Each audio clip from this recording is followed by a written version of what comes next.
in New York City on this Tuesday, December 17th. Welcome to Yahoo Finance's flagship show, The Morning Brief, brought to you by Invesco. I'm Shauna Smith alongside Brad Smith, and let's get you the three things that you need to know today. Good morning, everyone. First up, U.S. stocks trading in the red this morning as the Federal Reserve kicks off its two-day meeting in Washington. Of course, this is the final of 2024, and the central bank is widely expected to deliver a 25 basis point rate cut tomorrow, while questions remain about the pathway forward for rate cuts in 2025. Traders have piled into large cap tech stocks ahead of the key Federal Reserve meeting this week, but Bank of America is warning that the stock market may be flashing a sell signal as investors' cash allocation hits a record low while stock exposure sits at a record high. Plus, Nvidia sell-off getting worse as the stock market darling enters correction territory, down more than 11% from its record closing high set back in November. While Wall Street analysts are staying positive on the stock, Nvidia has largely traded sideways over the past month as the market waits for evidence of how quickly it can ramp up sales of its Blackwell AI chips. That's right. And also retail sales data this morning offering the latest insight into the health of the holiday shopping season and the U.S. consumer. The headline number coming in higher than analyst estimates, bolstered by a surge in car purchases that masked more mixed spending elsewhere. E-commerce sales jumped 1.8% as Black Friday and Cyber Monday promotions generated massive sales on platforms like Amazon and TikTok.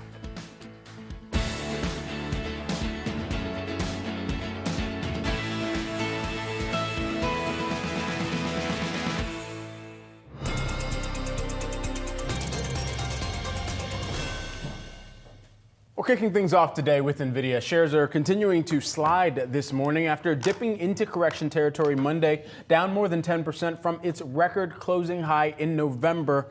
And we're seeing shares pre-market lower by just about 2%. We'll round that off to just round figures here. But ultimately, I think the key to watch from here is for all of the buy on the dip mentality that we've heard over the past several weeks. For this, the poster child of AI, it'll be interesting to watch how many buyers certainly enter back into and what type of flows we see into Nvidia, even off of some of the pressure that we're seeing right now. Yeah, I think when you take a look at where we are here today, right around 130, the next critical level to watch, what I've been seeing here from a lot of the notes out this morning from the technical side of this equation, is 100-day moving average, which is right around 128, so just below where it looks like we are here in the pre-market. I think you got to take a step back and take a look at what is driving maybe some of the concerns. Remember, though, this is a stock that's still up over 160% year to date. So it's important to put that in context here. But we're seeing a lot of favoritism or a lot of, I guess, money flowing into one of its competitors. When you take a look at Broadcom, some of the excitement there. And I bring that up because we talk time and time again just about this moat, how much Nvidia has dominated the AI conversation and whether or not there is some sort of threat here from competitors. We are certainly seeing a rising here in terms of its competition with the outperformance here of Broadcom. Broadcom saying that AI revenue is going to quadruple in the next 3 years. So I think the market is taking a look at that, hey, that could actually signal maybe potential share loss, market share loss here going forward for Nvidia. But I was also going through some of the analyst notes out this morning and really over the last couple of days, and at least from an analyst perspective, there does still seem to be consensus that this is a good buy, especially at these levels. They talk about the fact that how big of a player, how dominant of a player Nvidia remains. And they also just make the great point that I thought was that it's far from a zero-sum game. There's multiple winners here. It's not just a Broadcom. It's not Broadcom versus Nvidia or AMD. Obviously, it's enough to go around and enough here to fuel some of this bullish theory here, or bullish thesis here going forward. But again, we are seeing a bit of a dip here, to say the least, for Nvidia, with the stock off just about 11%. So questions about when exactly that next catalyst is going to come into play. Yeah, I mean, this is a company that really wants to make sure that the narrative continues to resound among investors and their core clients and portfolio base about them being the largest inferencing platform in the world. And this is going to be massive for some of the larger generative AI ambitions and goals, especially considering the stack that we've been talking about for the better part of 2 years now, where you have applications that sit on top of the models and those models sitting on top of the chips. And that's where Nvidia sits at the base of this, the foundation of that AI tree, if you will. So all of these things considered, the advancements that they're going to be continuing to talk about from here forward is what the compute processing can look like for some some of these algorithms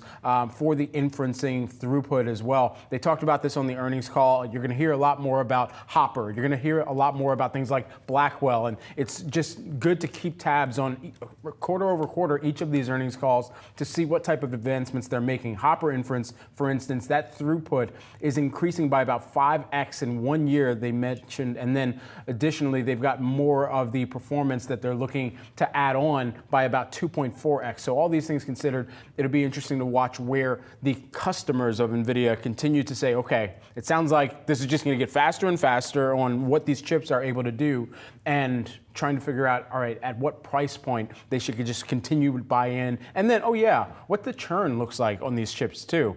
And that's going to be kind of a longer term implication that we'll see over time what some of the purchasing cyclicality looks like from these customers. All right, well, while NVIDIA shares remain volatile, our next guest saying to embrace for the overall market to see some volatility here in 2025 with the potential for no Fed rate cuts. Joining us now, I want to bring in Noel Dixon, a State Street Global Markets senior macro strategist. So here we are, Noel. We're seeing some, I don't know if you want to call it skittishness within the market, but we are seeing what had been a market leader, obviously NVIDIA, under a decent amount of pressure. Here we are ahead of the Fed decision tomorrow. What's the number one thing that investors need to keep in mind between now and heading into the new year? Yeah, I think the major thing is that the Fed is going to have to probably pump the brakes. Although they're going to cut tomorrow, their forward guidance is going to have to get adjusted. So they're probably going to have to take out a cut or possibly two cuts from their 2025 projection. Also, the long-term terminal rate, I think, is also going to have to increase. So they're up against an economy where economic surprises continue to pick up. We saw it again today with retail sales. So we're going to have a more cautious Fed, I think, coming into the beginning stages of 2025, and that could introduce some levels of volatility. How do you imagine the Fed is thinking about the consumer and best trying to really describe or encapsulate the mindset of the consumer going into next year, where it certainly is seeming like the setup is that there are going to be a larger range of inputs that consumers even have to evaluate, whether that be tariffs that could be talked about and then the activation of those that's still up in the air. But all of these things considered, how do you think the Fed is really trying to best describe the consumer going into 2025? Yeah, so the Fed is dealing with a bifurcated consumer. So in other words, you have maybe the bottom two quintile of income earners really continuing to struggle. And they're going to be introduced potentially with higher prices as a result of tariffs coming on board. But then on the other end of the spectrum, you have, affluent consumers who are asset owners. They're benefiting from the pickup in the stock market, higher home prices. They have, their wages are, they have pretty decent income, so they have real wages. So you have this bifurcated sort of K-shaped economy, if you will, that the Fed's really going to have to be cautious in terms of navigating. Well, you mentioned the fact that we could see some more volatility if the Fed doesn't cut as many times as maybe the market is anticipating. How big of a risk, or what risk then does that introduce to the equity markets? Yeah, so I think the equity markets by any standard is overvalued at this moment. I think you're going to have to be really selective. If you just look at PEs, it's well above its trailing 5-year average. So I think,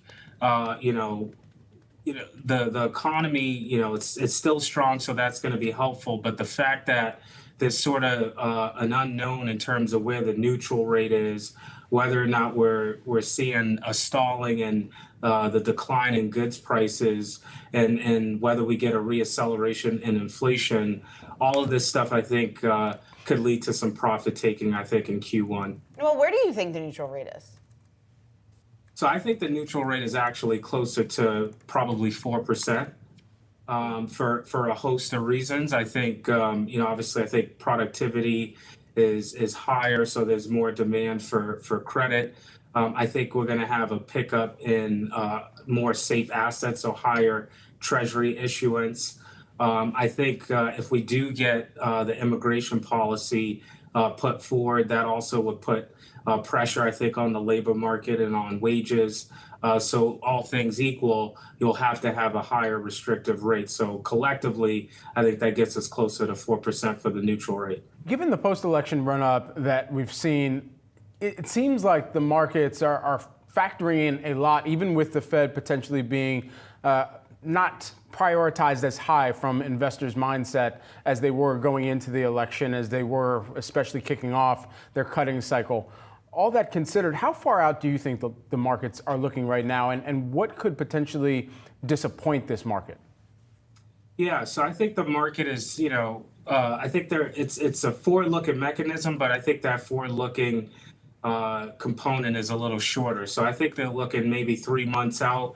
At the moment, it's, kind of focused on the benefits, the deregulation, the potential tax cuts through reconciliation. So it's focused on the positives. But I think, when we get into next year, past inauguration, I think the reality is going to start to creep in. You're going to start to see if we do get the tariff policy, the markets then will have to price in the next 3 months, which, it's either going to lead to higher consumer prices or it's going to put a squeeze on corporate margins.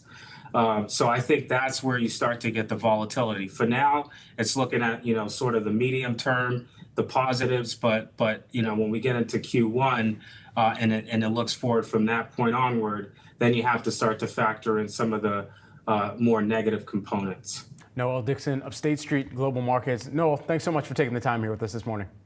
My pleasure. On Monday, TikTok's CEO met with President-elect Donald Trump at Mar-a-Lago as the social media company fights to block a law that would effectively ban the app in the U.S. Before the meeting, when Trump was asked about the law, the president-elect had this to say. We'll take a look at TikTok. I have a warm spot in my heart for TikTok because I won youth by 34 points. And there are those that say that TikTok had something to do with it. So I have a little bit of a warm spot in my heart, I'll be honest.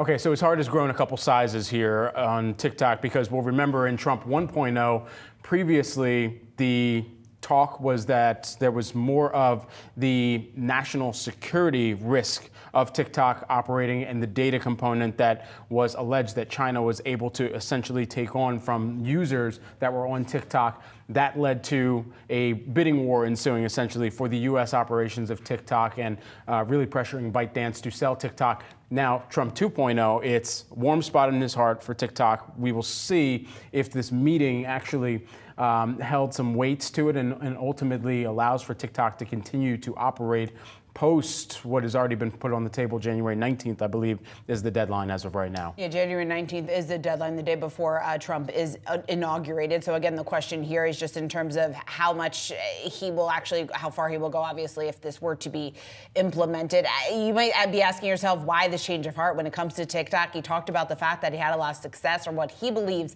was success on TikTok leading up to the election, able to resonate with millions of younger voters on the platform, at least according to him, claiming that he did win the youth vote by 34 points. And he also attributed some of that to TikTok. But again, just going forward, just what exactly this means here. He did leave the door open. He didn't necessarily say he was going to save TikTok, right? He said he was going to take a look. And obviously that leaves all options on the table at this point. We know ByteDance has obviously been very vocal. They've said that a divestiture is nearly impossible, and that they were to come down to that, or practically impossible, meaning that the nationwide ban would potentially go into effect on January 19th. So again, when you talk about the popularity of TikTok, the social media platform, obviously, and stack that up against some of the national security concerns, you can see why this debate has certainly been so lively on both sides of the aisle. And this is massive implications, especially for the creator economy as well. Mm-hmm. For the number of users that are on TikTok, and we've been discussing with some of those very creators on Yahoo Finance, just what would take place, what would happen if we did see a ban of TikTok get implemented. What would that mean for their monetization, their ability to take some of those followers over to other platforms and essentially be able to generate a similar amount of income here. So even as we're thinking about for the investor implications for other social media companies, people who have holdings in Meta, people who have holdings perhaps in Snapchat, there's also a major difference that we could see in how users on these platforms and how some of the people that have essentially started their own businesses on these platforms have been able to monetize and now would have a massive shift of their own to consider here too. Certainly. All right, well, coming up on Morning Brief, we're going to count you down to the opening bell on Wall Street as stocks trade in the red. Plus, we'll bring you more on retail sales data as the numbers beat expectations. And Pfizer shares are jumping on the company's outlook for the new year. We'll bring you that and much more on Morning Brief.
You're watching Morning Brief, brought to you by Invesco. Today, retail sales increased at a firm pace in November, topping expectations thanks to strength in car purchases.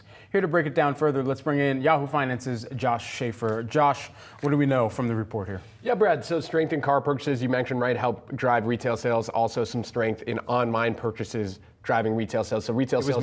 It was me. Right. It was all of us, right? It was all of us on Amazon, right? We're talking about the month of November, right? So of course we are talking about the holiday season. It's relevant to bring that up. Retail sales increasing 0.7% at a headline level, slightly above expectations. But one thing economists are pointing out is that autos number you're looking at on your screen right now. So when you exclude autos, retail sales only increasing 0.2%. That was a little bit lower than estimated. Now the control group here, so there's kind of three parts of retail sales we talk about. The control group, which is what feeds into GDP, max watched expectations increase 0.4%. Largely, economists feel like this is setting the stage, along with other data, for another solid quarter of economic growth to end the year. So this is our first, or this is kind of some of our last looks at how we're going to end the year from a GDP perspective. Economists currently think maybe falling in a range of 2.5% to 3% to end the year. So largely the take here being, seems like consumers are still spending. And Wells Fargo actually brought up an interesting point, Shauna, given that the Fed meeting is just about to start right now. What sort of discussion does this bring among Fed officials that we keep seeing consumer spending come in better than expected month after month? Yes, the labor market still has signs of weakness, but if we're talking about inflation being sticky, at what point does that become a conversation of the Fed narrative? I think will be interesting to watch, especially going into next year, if we keep seeing these numbers come in better. Remember, that was a large part of the inflation discussion at one point. It certainly was, and I think that's why, just one of the reasons why this setup here is so tough for the Fed. You talk about the fact that, yes, when you take a look at those headline numbers and jobs, you can make the argument that it has been weakening just a bit, but take a look at those wage growth numbers, and I think that really tells us so much of the story when it comes to the consumer, why we're seeing so many consumers still willing to spend at the levels that we are seeing those levels being spent here over the last several months, to say the least. And Josh, talking about some of that optimism that we're seeing from consumers, we're also seeing it play out in the equity markets as well. There was a new fund manager survey out from Bank of America this morning, just talking about the extent of some of that bullish sentiment that we are seeing within the markets here today. Yes, there's a couple interesting takeaways from this B of A survey. So this is their survey of fund managers for the month of December. Few key highlights. So they saw a massive increase into U.S. equity allocation. So U.S. equity allocation, how much people are overweight U.S. equities,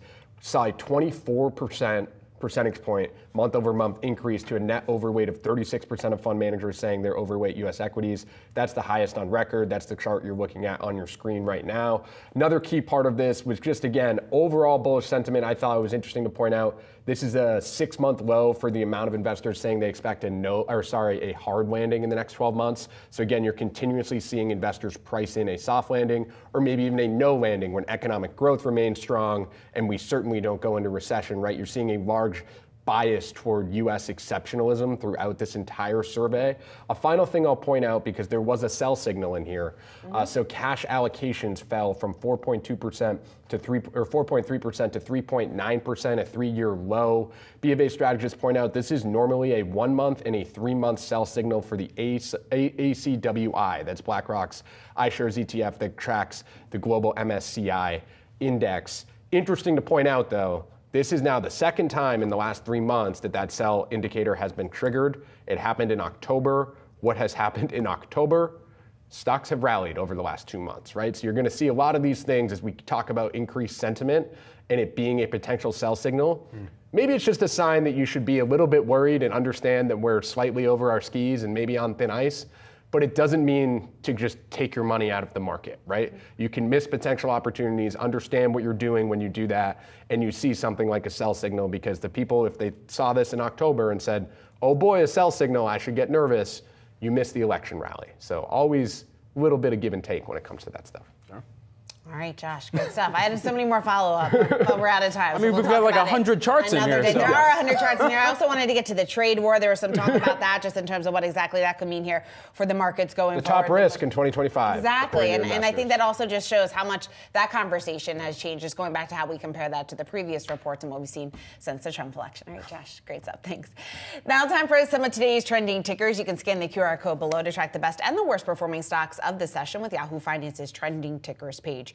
First up, let's take a look at Broadcom. Reversing some of its earlier gains, we're now seeing losses of just about 2% in the pre-market. But this comes after a blistering rally that we have really been following here on Yahoo Finance. We had the better than expected earnings report not too long ago, an upbeat outlook issued by the company. The chip maker is seeing stronger demand, to say the least, as the AI boom continues.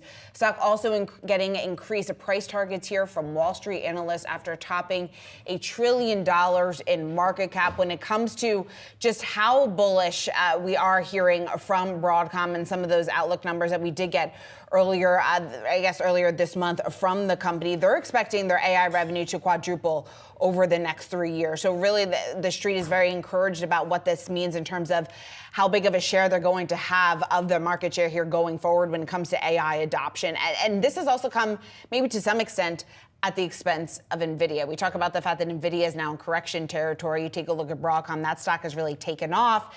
And a lot of that is because of the same narrative when it comes down to the AI trade. I think Stacey Raskin over at Bernstein actually gave our viewers the blueprint on this one and really compared it to the rest of the industry that you're looking across here. And he mentioned this on the show earlier this week, talking about Broadcom trading versus some of the other AI names that people sometimes complain about Broadcom's valuation right now, even at the $1.17 trillion marker here. It's certainly more expensive versus its own history, but then he actually made a great point and said it's totally different company than it was 5 or 6 years ago. And it's important for investors to realize that, because now all of the perhaps AI trade in the landscape that we're looking at, some of the valuations that have gotten so lofty are really pricing in so much growth that there's more questions about the longevity of the investor sentiments that can continue to propel towards some of the even newer highs from here. And so if we're just continuing to move through higher highs, there's a larger question on delivery for Broadcom here. Because it's such a different company, it actually does warrant being valued differently, where it was previously dealing with mostly communication services companies, and now its 3 big customers alone can account for a lot of the growth that they've already spelled out. Yeah, and I think the big question is this Nvidia movement, whether or not it's going to last here for Broadcom, because it also reminds maybe some viewers of what happened with ARM back towards the beginning of the year when we saw this massive rally in ARM shares following their blowout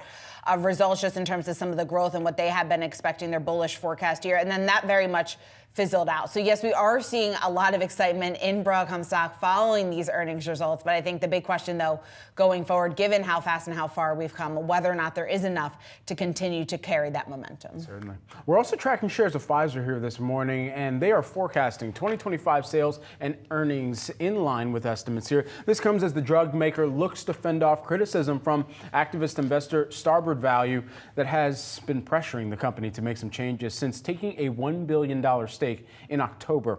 Pfizer also reaffirming its full year 2024 guidance today. You're taking a look at shares moving higher by about 2.5%. One of the things that did jump out to me within the financial guidance that they provided for 2025 is some growth here, at least on the range that they put forward versus 2024. They're looking for an adjusted diluted EPS to come in at about $2.80 to a top side of $3 per share here. Compare that to this year's guidance that they reaffirmed here of ultimately about $2.75 to $2.95. So just a little bit of growth there, despite the fact that they're going to have a higher effective tax rate on adjusted income, despite the fact that revenue, they're looking for that to essentially mirror exactly what they've seen in this year too. Yeah, and I think a big focal point on this or on this call that is happening right now with Pfizer's CEO is the role of PBM, especially on the heels of what we heard from President-elect Donald Trump last night. He talked about the fact that his administration would look to eliminate the roles of PBMs that play and how they play into the healthcare system. Pfizer's CEO this morning commenting on that, saying that the Trump administration is, quote, very committed to PBM reform, talking a little bit about a recent dinner that was had with Trump and his incoming administration. All right, coming up, we are bringing you the opening bell on Wall Street. Stick around. You're watching Morning Brief.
You're watching the Morning Brief brought to you by Invesco, and that is the opening bell. Let's do a check of the markets here again.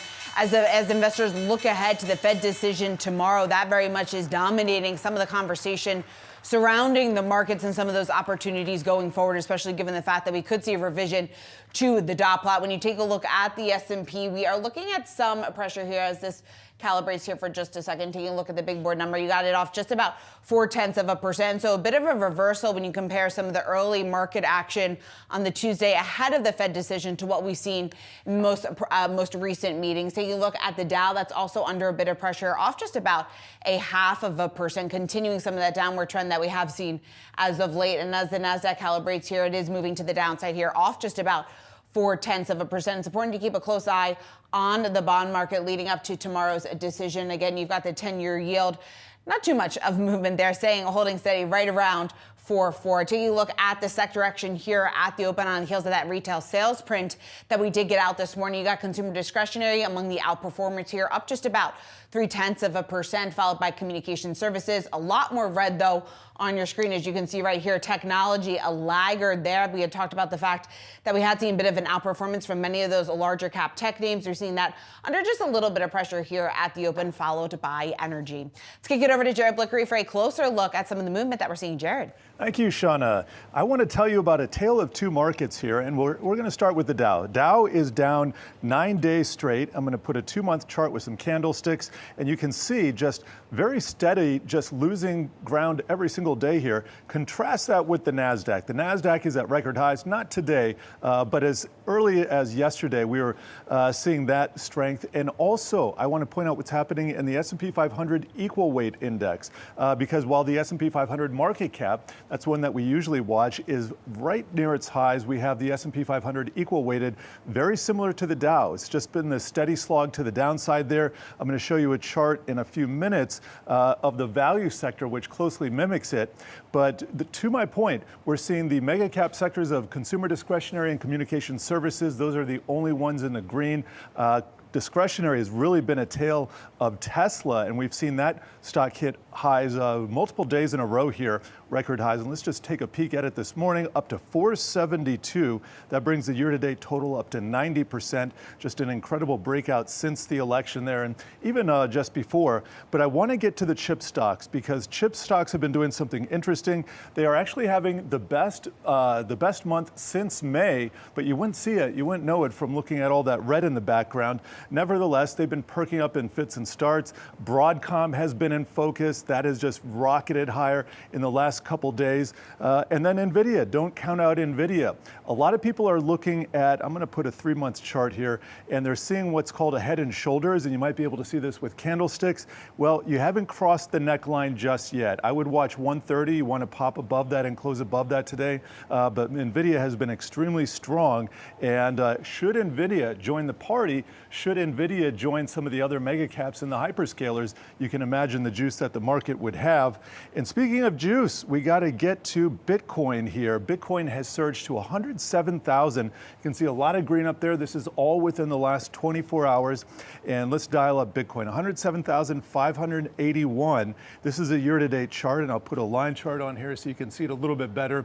And this is another asset class that really got started with the election, actually just a little bit before. And over the last 2 months is where a lot of the gains this year have happened, up 60%.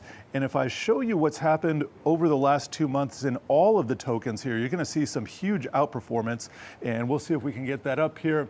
Ripple was a standout. Here we have Ripple up about 390%. We have Algo 260%, Cardano up 220%, Dogecoin 200.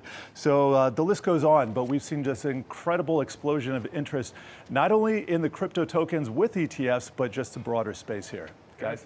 Thanks so much. Teeing up today's market activity for us. We'll continue to watch all of those tickers as we move on throughout the rest of today's session. It's time now for today's strategy session. Our next guest says to buy any market weakness as the Santa Claus rally will continue into the new year, taking the S&P 500 to 6150 as stocks melt higher. Joining us now is James Demmert, who is the Main Street Research Chief Investment Officer. Okay, so as you're looking for those dip buying opportunities here in a melt up, I mean, it sounds like that includes everything on the table, Nvidia even, which is in a bit of a correction as of right now. Yeah, I think it does. A lot of investors got out of the market before the election. Mm-hmm. And another example, don't do that, right? Don't trade on politics. And there's a tremendous amount of FOMO that came with that, and all of a sudden now you're seeing that race to the end of the year. A lot of people also who are institutional investors want to go to their clients and say, hey, we were fully invested, so you want to make that look good by the end of the year. So that's why I think you're getting this push, and it could easily take us to 6150. There's not a lot of time left, but we think we can get there. So what happens once we do get there in the new year? Are we going to then see a pullback? And I guess how big of a pullback are you expecting? Yeah, I think that's a really good point. Investors should recognize that 25 is going to be really different than 24. Mm-hmm. First of all, this rally, which has been really dramatic since July, is starting to look a little bit vulnerable. I think Josh mentioned it in the previous, you get more narrow breadth, some technical stuff, right? So going into 2025, I think investors should start to prepare themselves emotionally for, let's say, a normal correction of 8 to 12% in markets. We really haven't seen much of that. So you can prepare yourself emotionally. You can also prepare your portfolio by maybe pairing some of these giant gains that we've seen in the last couple of years. Question is, what would tip off, that sort of pullback in this environment where everyone's so euphoric? Yeah. And our view is, A, the technical sort of set up to a little bit of vulnerability, a little bit too much confidence, I think, is what you're seeing amongst investors. But I think the key point in 2025 is investors realizing the Fed really is already probably at the neutral rate. They're probably not going to have to cut very much at all in 2025 because you've got them, they kind of got the economy where they want it, 2.8, inflation sort of subdued, maybe even too sticky. I think the message in the first quarter is they're not doing anything. The market have a nice big correction. Investors should buy that correction because we're in a bull market, the early phases. Do you expect the Fed to come out today, even if they do cut today, and then look out into the future and say, okay, we could be at a good place to pause for an extended period of time? And what would the market reception be to that? Well, you might get that correction sooner if they really emphasize that. And I think that as much as they should be neutral related to the politics around them, they're very aware that the Trump administration is going to bring some things that are inflationary, right? Deportation being one, high growth rates. That does let the economy sort of grow, inflation sort of come up. I think they're going to want to send a message that they're going to be much more careful going forward, but how they send that message could move markets. James, what does that then mean for market leadership? Because we've seen this rotation kind of back to some of the Mag 7 names, because very much viewed as the fact that they did work when the Fed was raising rates. They did work when we were at higher interest rate levels. Is that a trade that's going to work then next year if we're not going to get those cuts that maybe the market is anticipating? I love that question. It's been such a Mag 7 market. And in 2025, we think those stocks do well, but other stuff just as well or better. Because the valuations, and also let's think about the second derivative of AI, which is away from the Mag 7, the companies that are using AI, invested in AI, that now the earnings will be accretive. And you can see that in technology and software. You can certainly see that in other industries, such as industrials and healthcare. When we think about the other secondary plays around AI as well, it's been clear for chips because it seems like there's going to be enough of a consistent stream of purchases, a new baseline that gets set in for the companies that are really powering the data centers and making sure that there is enough of the inferencing technology taking place. What is the secondary play that already has some elements of monetization that investors can look to have a steady stream of revenue source? Yeah, and I think that's a safer trade, right? I mean, we're big fans of Nvidia. We own shares there. But here you want to sort of go off into the areas where their valuations might be better and the upside surprises might be better as well. Broadcom is a great example of that, more of a tailored chip maker if you want to look at chips alone.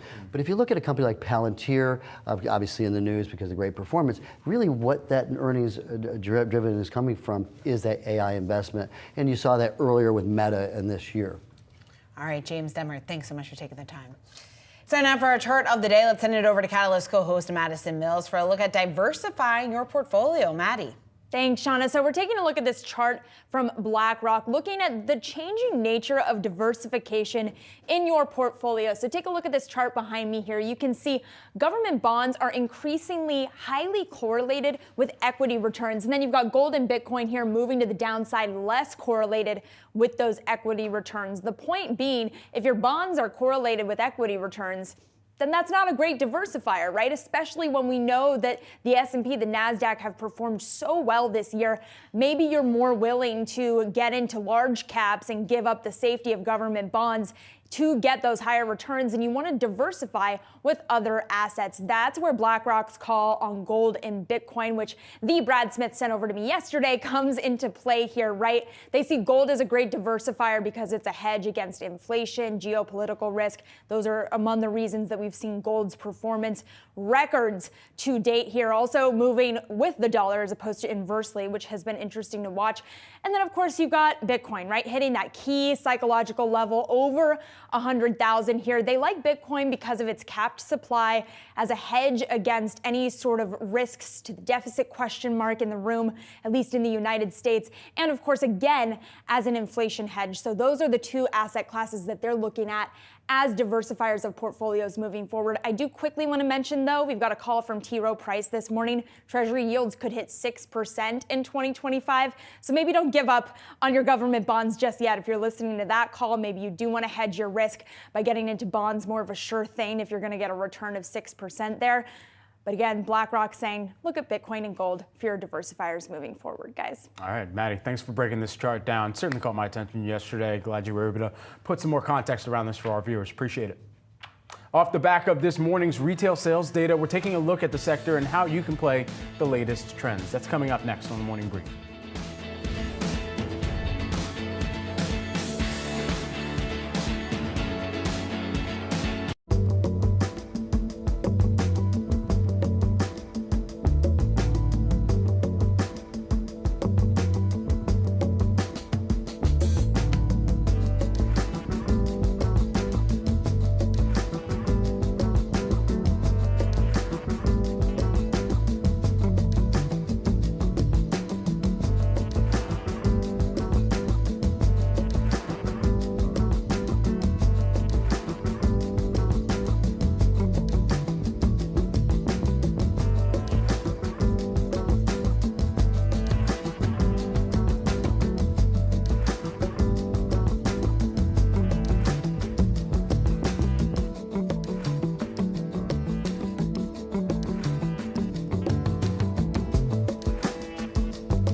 November's retail sales coming in slightly higher than expected, rising 0.7% on a month-over-month basis. Let's take a deeper dive into the retail sector and how investors can play this environment. We want to bring in Brian Gildenberg. He's Retail Cities Managing Director. Brian, it's great to have you. When you take a look at the print that we got for last month, a lot of the strength really shown in cars and online shopping. And if you strip out that strength, most of the other categories, we didn't really see much growth. I guess, what does that then tell us about what is your assessment of the consumer? Is it as strong as maybe that headline number suggests?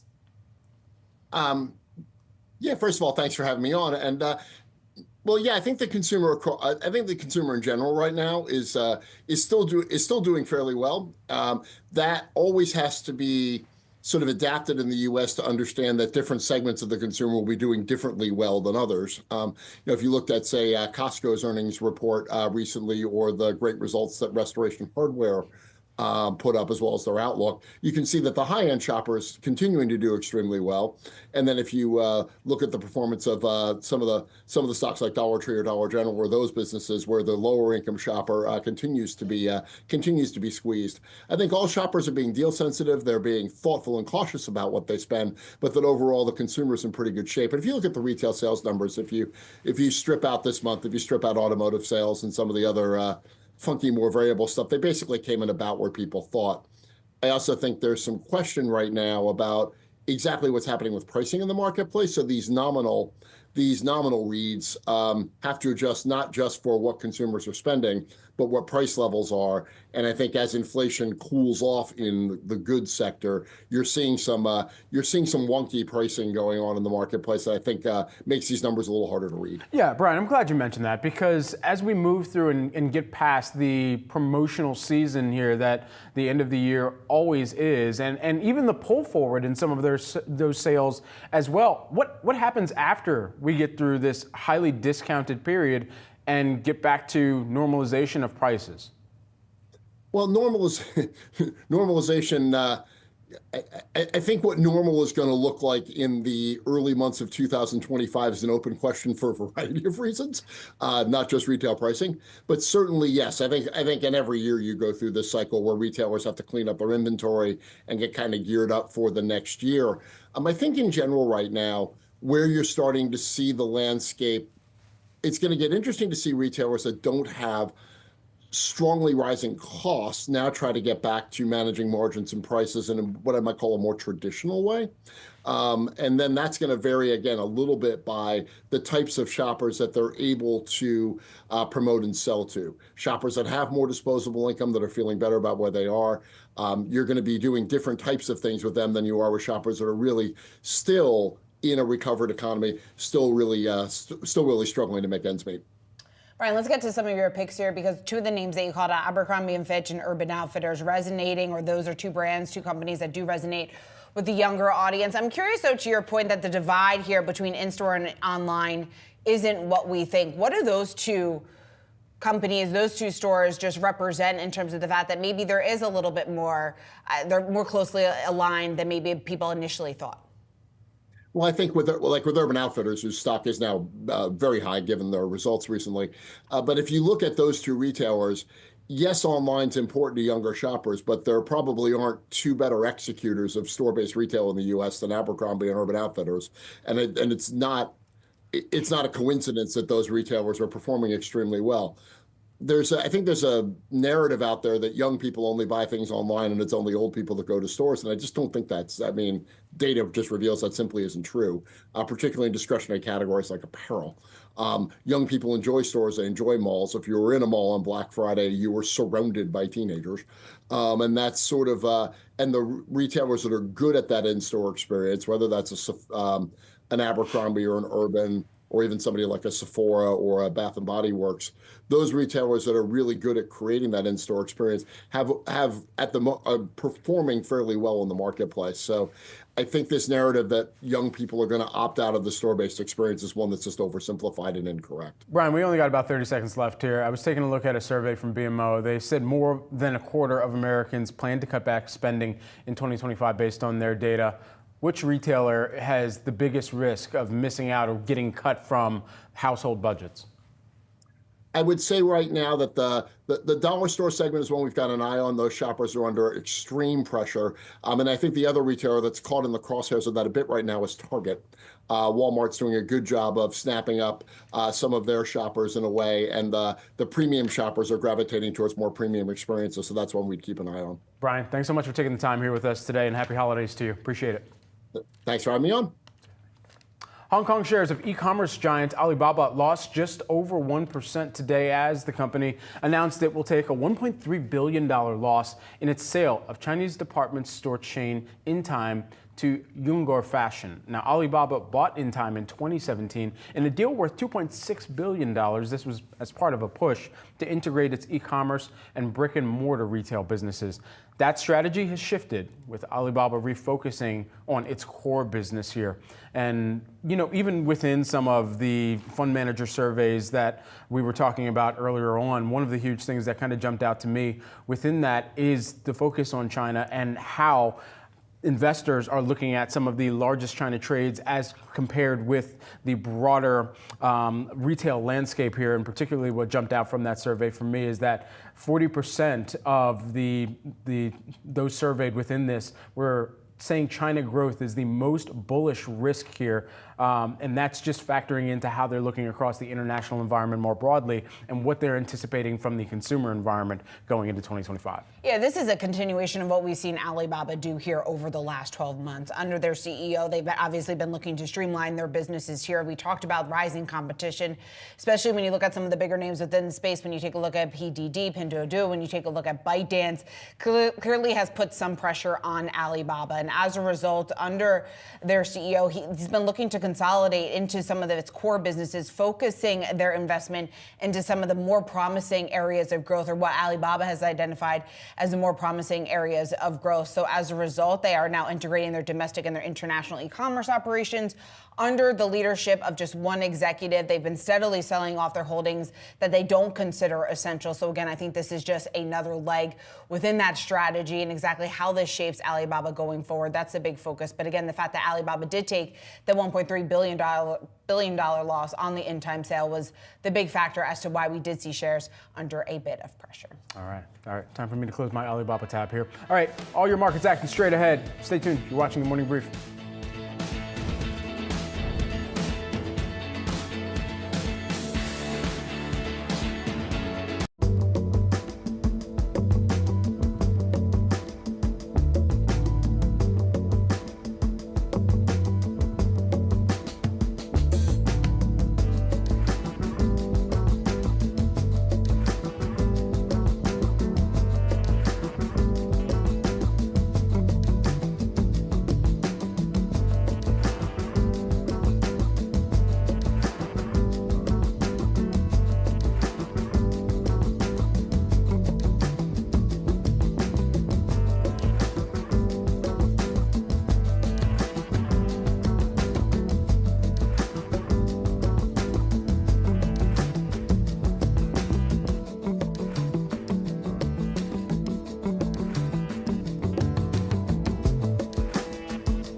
You're watching Morning Brief, brought to you by Invesco. We're taking a closer look at some of the trending tickers this morning, and we're doing it in 30 seconds each. Let's go.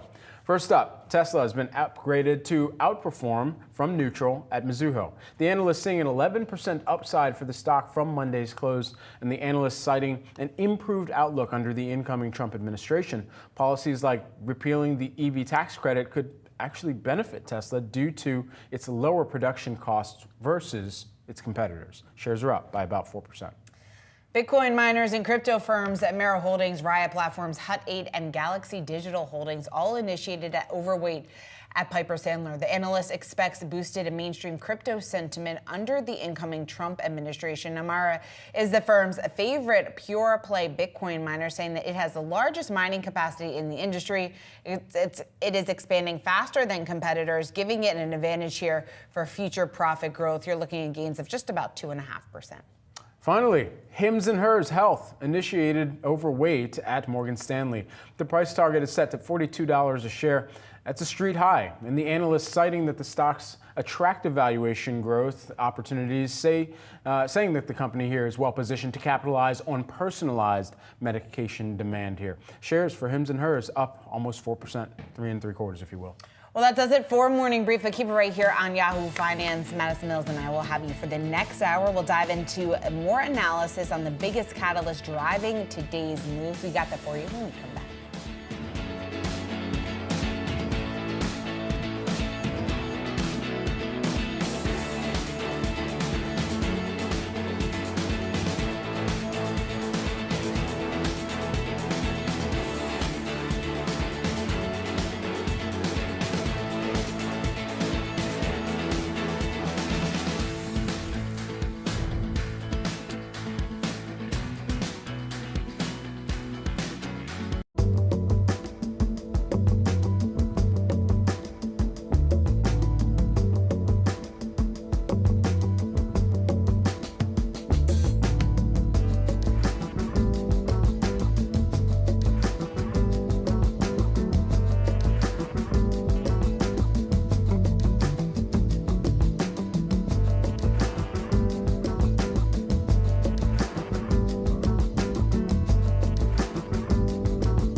Welcome to Catalyst. I'm Shauna Smith alongside Madison Mills. We are 30 minutes into the U.S. trading day. Let's take a look at the three catalysts that we're watching this hour. First up, we bring you the market outlook for 2025 as investors debate the path forward for the Fed and the central bank meets in Washington.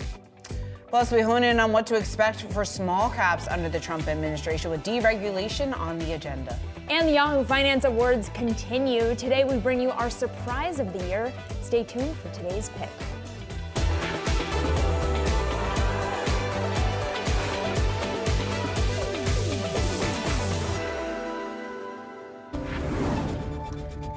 We have breaking home builder confidence data crossing the wire, holding steady at 46 to end the year, showing some signs of optimism for the regulatory environment in 2025.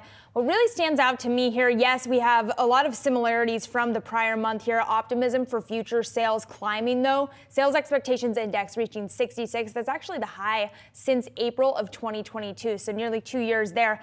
Also, mortgage rates are expected to remain above 6% in 2025 alongside longer-term rates. And this is what really stands out to me. They adjusted their rate-cutting forecast for 2025. NAHB forecasting 75 basis points of cuts. That's a revision down from a 100 basis point estimate for cuts moving forward in a previous report here. And they do say that that decline from 100 to 75 basis points of cuts estimated is specifically due to ongoing inflation concerns. Yeah, you're exactly right there, Maddie. And I was actually a little bit surprised that the word optimism was even included in this release, just given some of the concerns. We talked about higher interest rates, just what a drag, how much that has really handicapped some of the recovery that we were expecting to see in the housing market. When you talk about the fact that people are locked into lower mortgage rates or not so much moving, the more pressure that this adds, obviously, from a cost perspective when it comes to the home builder side of the story. So I think there's lots of questions just about what exactly how Trump policies are going to play out, the direct impact that it's going to have on the housing industry, more specifically what it's going to do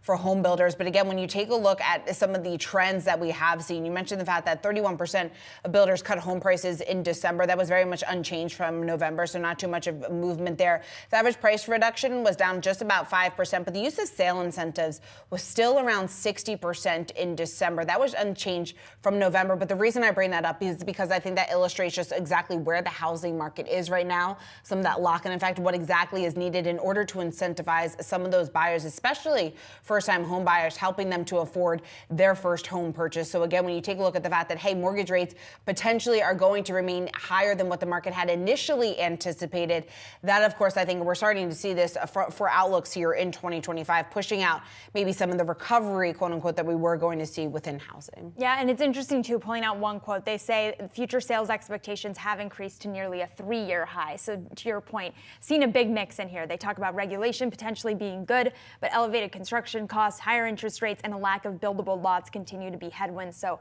a mixed picture, just like our macro picture at the moment. Certainly. Well, Yahoo Finance is going to be diving deeper into this report. Jim Tobin, the CEO of the National Association of Home Builders, he'll be joining Yahoo Finance's Brad Smith. That's coming up later on today at 11:40 a.m. Eastern Time.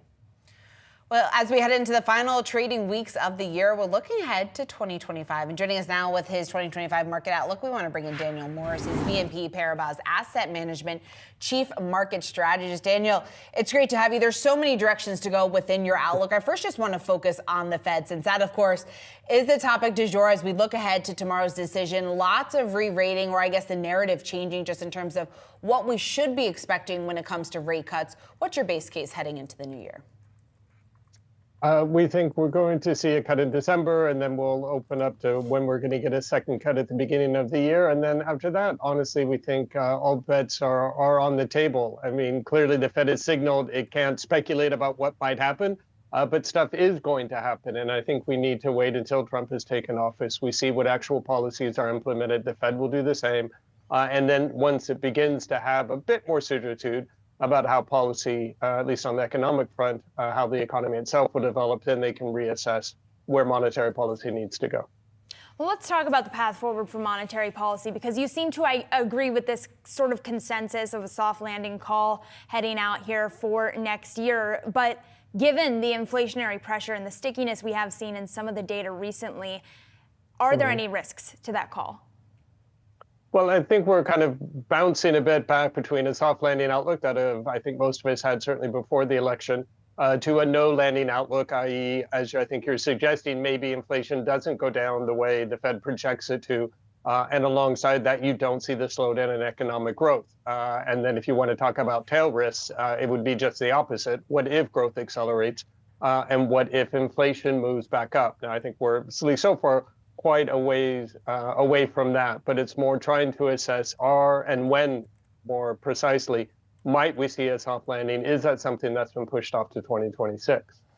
Daniel, is there regional preference? I believe it's still the U.S., even though you are seeing some optimism or reason to believe, or maybe some opportunities, the best way to put that, overseas, especially when it comes to European equities. I guess what should investors then be prepared for in terms of the type of returns or extent of the returns that we're going to see next year, and how it would compare to these past few years?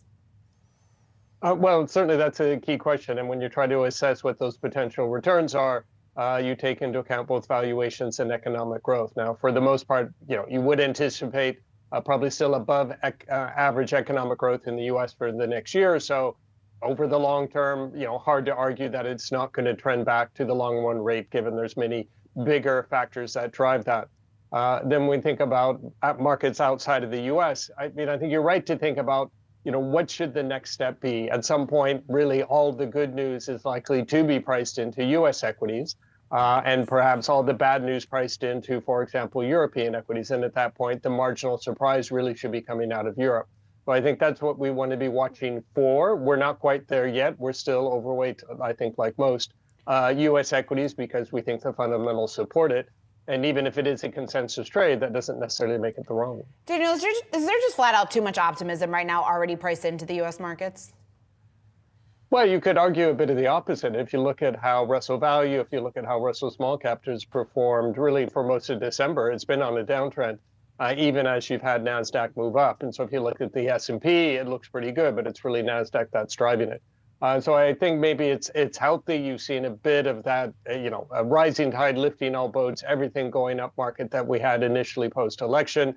I think what you're really starting to see now, particularly if you start looking at the sector level, essentially markets implicitly starting to assess, what are the implications for different sectors? It's not all going to be good. You talked about real estate. What does it mean for higher rates, tariffs, and so on? And I think we're going to have to differentiate much more going forward.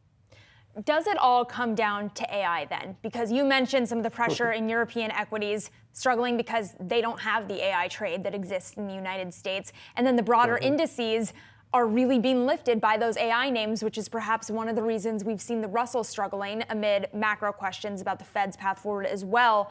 How do you get gains in indices that are not driven by AI? Well, it's probably a question of what you expect in absolute and besides relative return. So even if you think NASDAQ, at least for a while, is probably going to outperform most other indices, and other indices underperform as long as they're rising to a reasonably good degree, certainly from a diversified portfolio point of view, that's just fine. You probably want to think about kind of NASDAQ-like markets, say an emerging market. So, Asia clearly also has several semiconductor angles that I think you can look at.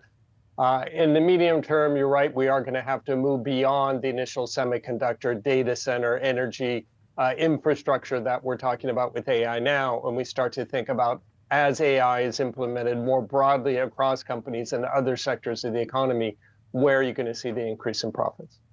Daniel, how big of a risk do you see the threat of tariffs? And I just bring that up because of the Bank of America's Fund Manager Survey talking about one of the biggest risks that investors have identified is the threat of tariffs and how that trade war could potentially play out. What's your assessment there? Well, I think what's so challenging about tariffs is that we appreciate it's not simply a question of, how much tariffs go up, if at all, when, where, and so on. But the reaction of U.S. trading partners. So it becomes a scenario where really you can speculate and come up with numerous scenarios. But as we know, with trying to predict politics or elections, that's a pretty difficult thing to do. So without question, it's a risk. At the same time, it's going to be an opportunity for certain sectors. And you can argue, even if small cap has pulled back a bit to date over the last month, broadly the rise is to some degree perhaps premised on those tariffs. So I think there's two angles, one appreciating the risks and how things might go badly, but at the same time looking at what are the sectors, what are the companies that might benefit from this. All right, Daniel Morris, thanks so much for taking the time to join us here this morning. Pleasure.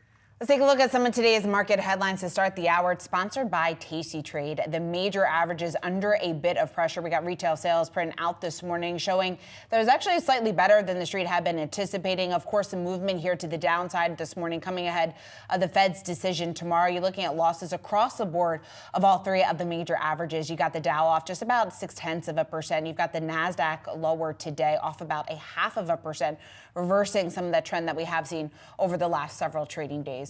Let's flip it over to the bond market. Not too much of movement here that we are seeing in yields. We are just actually pretty much flat here for the 10-year yield, right around 4.4. You had the T. Rowe Price call out this morning saying that yields could actually potentially rally to 6% looking ahead to the new year. But again, we are seeing yields hover right around that 4.4 level. And finally, taking a look at Bitcoin hitting a record high. You're now looking at the price of Bitcoin just below 108,000, certainly has soared more than 50% since President-elect Trump was elected back on November 5th. Lots of optimism just about deregulation and concentration here surrounding crypto here and what exactly that is going to mean here for the new administration. Again, now the question is how much of that has already been priced in. But here we are this morning with crypto up, Bitcoin up another nearly 2% here, Maddie. Absolutely. All right, well, let's get over to our trending tickers of the day. You can scan that QR code below to track the best and worst performing stocks of the day with Yahoo Finance's trending tickers page. First up, shares of health insurance companies moving to the downside after Pfizer's CEO says that President-elect Donald Trump is, quote, very committed to reforming pharmacy benefit managers. Trump just yesterday had indicated at a press conference in Mar-a-Lago that he feels this way. Let's take a listen. We have a thing called the middleman. You know the middleman, right? The horrible middleman that makes more money, frankly, than the drug companies, and they don't do anything except they're a middleman. We're going to knock out the middleman. We're going to get drug costs down at levels that nobody has ever seen before. And then he added, I don't know who these middlemen are, but they are rich. As a reminder, I like to think of these PBMs, pharmacy benefit managers, as sort of like the agent. They negotiate the drug price between the manufacturer and the pharmacies here. And that's why we're perhaps seeing this pressure on some of these insurer stocks, because they can traditionally help achieve better costs for these insurance companies. They also, PBMs handle reimbursements for pharmacies for covered prescriptions as well. So certainly kind of acting to Trump's point as that middleman, but it is traditionally helpful to some of these insurers, which is one of the reasons you're seeing these stocks under pressure. It was interesting. I know you pointed out, Shauna, Pfizer CEO talking about dinner that he had with Trump and RFK Jr., and specifically talking about the conversations that they had about PBMs. Yeah, and he was commenting on that dinner that he did have recently, just saying that he was very committed to PBM reform and kind of what we have seen play out kind of on the heels of what he made the comments yesterday. What has been interesting to me is the response from the PBM side of things. When you take a look at CVS, obviously their exposure there, that's a stock that's off nearly 3% today, and CVS very much defending the role, obviously, of PBMs, of their business, and that they do act to counterbalance some of the pharma price increases and are committed to trying to make the prescription drugs more affordable in their view. Obviously, that point of view is very much up for debate and very much up for discussion, and what we have seen really from both sides of the aisle. I think there has been some sort of consensus or agreement just in terms of some of the pricing of drugs and how that is a bit too high and how that is putting way too much pressure on Americans across the board. But again, when you get President-elect Trump, his comments last night, what was said at the dinner, and then Pfizer CEO talking about it this morning on the investor call when they're reviewing their guidance, saying that he did reiterate some of those comments that were said last night, that's kind of then adding to some of that negative sentiment that we are certainly seeing across the board here this morning. Absolutely. All right, let's take a look at Alphabet's owned Waymo. It's going international. The company is going to test robo-taxis happening in Tokyo. That's early next year. It's partnering with Japan's largest taxi operator and a taxi hailing app. So you might be asking just exactly what this means, the significance of this here. It's planning to collaborate here. This is the goal is to become a beneficial part of Tokyo's transportation ecosystem. Now, this company here in Japan is going to oversee vehicle management and also all of the servicing that's happening here in Japan. And this is just part of, you could say, some of the broader expansion plans that we have heard that's long been rumored about from Waymo, just in terms of internationally what they are looking to gain from this exposure. Yeah, it's going to be interesting because obviously they haven't committed to starting those commercial operations there yet, but they are partnering with what would sort of be like the Yellow Cabs of New York. It is the biggest taxi hailing company in Tokyo. So certainly a sign of that partnership leading to operations moving forward. And this comes ahead of a trip that executives have planned to Japan to talk through some of these partnerships. I also think it's interesting in the context, remember this coming a week after GM did announce that they are moving past their cruise division, which is their robo-taxi division that they had been working on, now scrapping that. CEO Mary Barra talking about the costs associated with that business. But cruise had been the biggest competitor in the space to Waymo, so it sets Waymo up for certainly an interesting ride ahead as we look into 2025. And the last thing I think is interesting here, Tokyo would be their first left-turning country as well, so perhaps a sign of more international expansion to come for Waymo. Yeah, certainly, and it's great to bring up the comparison here with Cruise and what we heard from GM just last week, I believe, because it just shows the divergence that we're seeing from the approach of some of these companies. All right, well, coming up, one company is rising above the challenges in 2024. Find out why Yahoo Finance's Surprise of the Year award is going to General Motors. We got much more coming up next on Catalyst.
Yahoo Finance's 2024 awards continue. Today we are looking at the surprise of the year, that is General Motors. Yahoo Finance's executive editor Brian Sozzi joins us now with more on the automaker. Sozzi, congratulations on another fantastic interview. New day, thank you. New day, new award. And while there's been a lot to cheer for in 2024, the year did not come and go without its challenges, especially for the auto industry.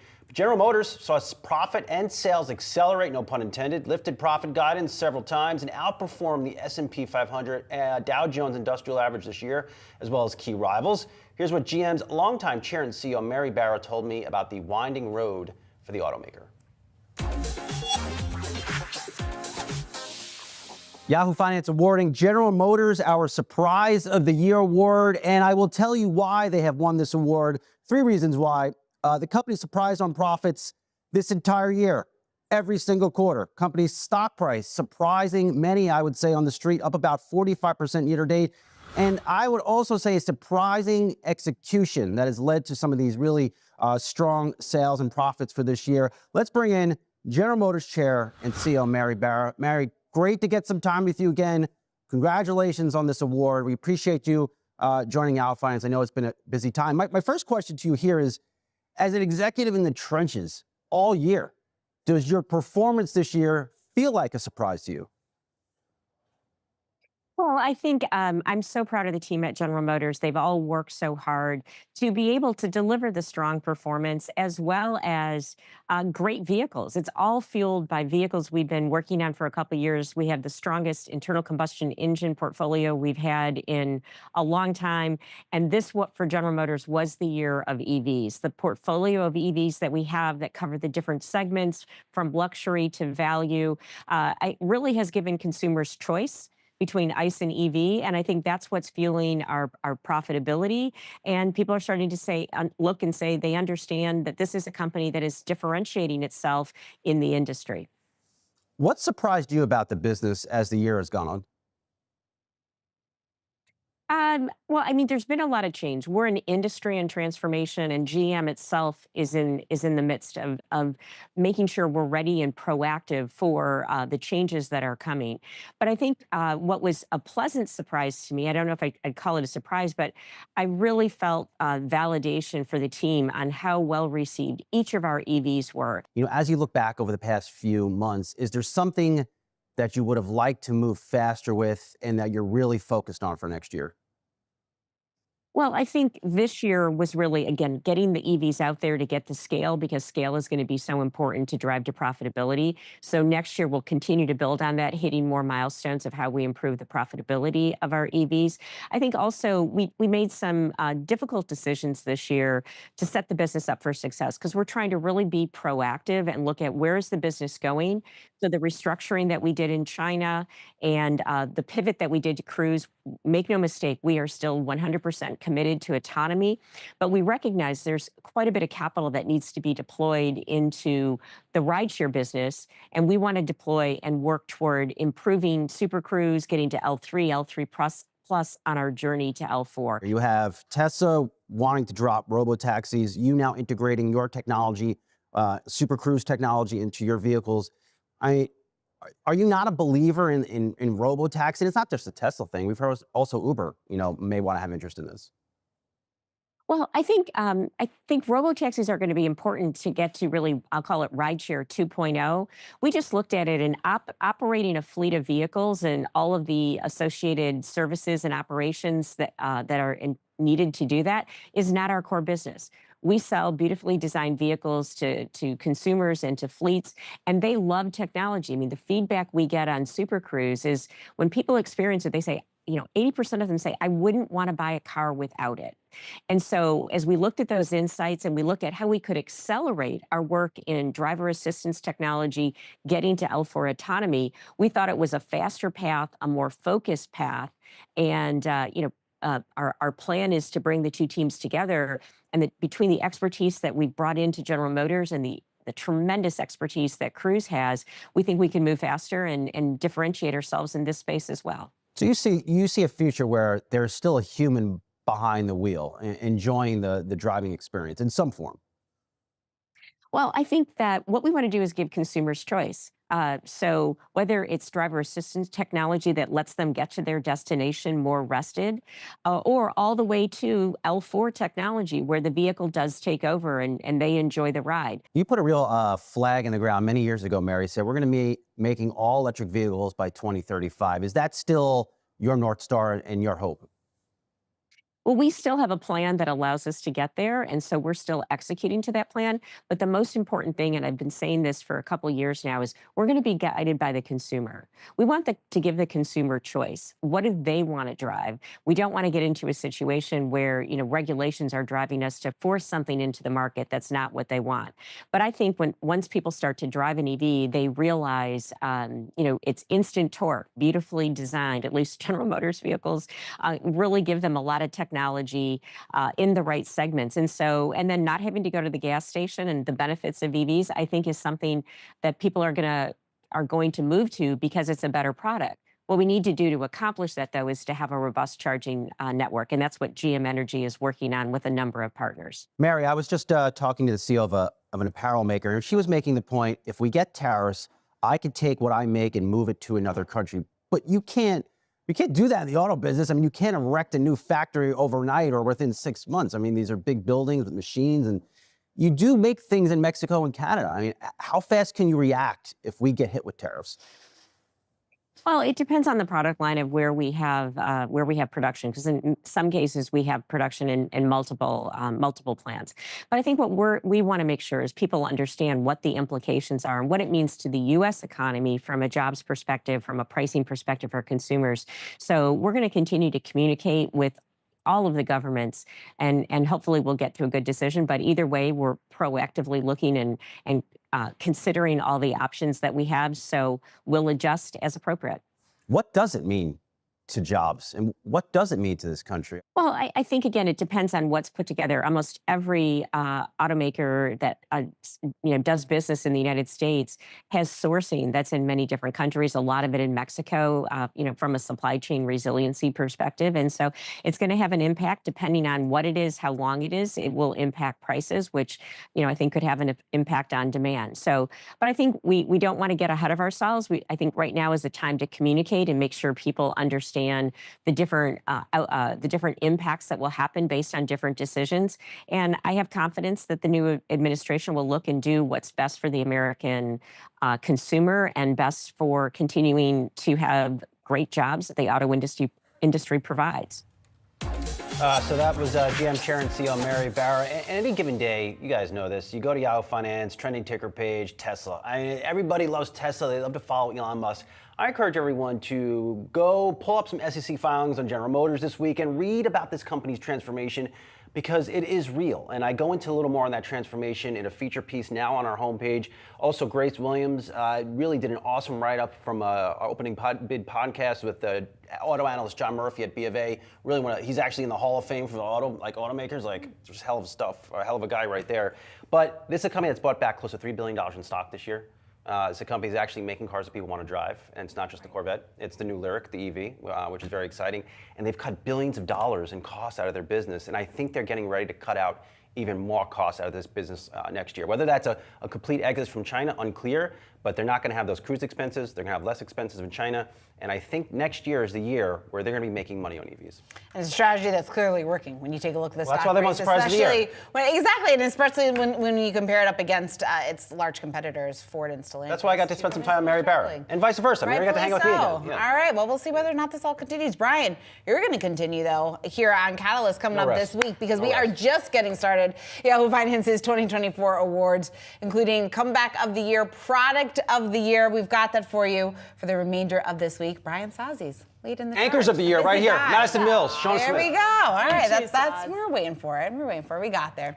All right, well, we want to turn now from the year that was for General Motors in the auto industry to the year that might be here, the outlook for 2025. We want to bring Garrett Nelson. He's an analyst at CFRA. And Garrett, it's great to have you here. Let's start with what we just heard, Brian Sazzi's great reporting and discussion with Mary Barra, the CEO over at GM. Clearly, we have seen outperformance when it comes to General Motors. When you stack it up against some of their peers within the industry, making moves in terms of the cost-cutting space, you look at the guidance. They've been able to raise their profit guidance on a steady cadence here over this past year. I think the big question for investors is whether or not this momentum continues into 2025. What do you think? Sure. Thanks for having me. We actually don't think this momentum is going to continue heading into next year for General Motors. In fact, last week we cut our rating from a hold to a sell on the stock. with a 12-month price target of $45. We have a few concerns regarding General Motors. I think if you look back over the last 12 months, the earnings growth has really been EPS growth has been driven by the buybacks. They announced a big buyback last fall after the UAW strike was settled, and they continued to buy back more stock this year. So it's really been driven by share count reduction that has driven the EPS growth, not necessarily underlying net income growth. The second thing is Mary Barra talked about EV growth. One of our issues with General Motors is that they made a decision in 2020 to shun development of hybrid vehicles. As a result, they currently have no hybrid vehicles available in the marketplace. Hybrid vehicles are the fastest growing segment of the auto market in the US. And so while they've had some success with their EVs, we think the federal EV tax credit will be going away. That's going to really hurt their EV sales. And they've lost out on 4 years of development with hybrid vehicles. Now, earlier this year, they decided that they're going to start developing hybrid vehicles again, but we think it was a big strategic mistake. So we see an environment in 2025 where GM actually loses market share to some of their competitors. Do you think that the pivot on Cruise and the ability to save on CapEx because of that decision could put a little bit of pressure on your call here, just because of the degree of cost cutting that's going to continue and how that frees them up for other innovation that you may not be pricing in? Yeah, I mean, another one of our issues with General Motors is the credibility of management. If you look back as recently as last year, they said that the Cruise business they thought could generate $50 billion of annual revenue by 2030. And now, just last week, they've decided to discontinue the Cruise robotaxi business. And so I think, looking back, we just have, I think that's a real black eye for management of the company, to be making those kinds of forecasts. Just an incredible $50 billion of annual revenue is incredible. And if you look back, they've spent about $10 billion on Cruise. And it's been a huge waste of capital, in our opinion. Now they're deciding to exit the robotaxi business altogether.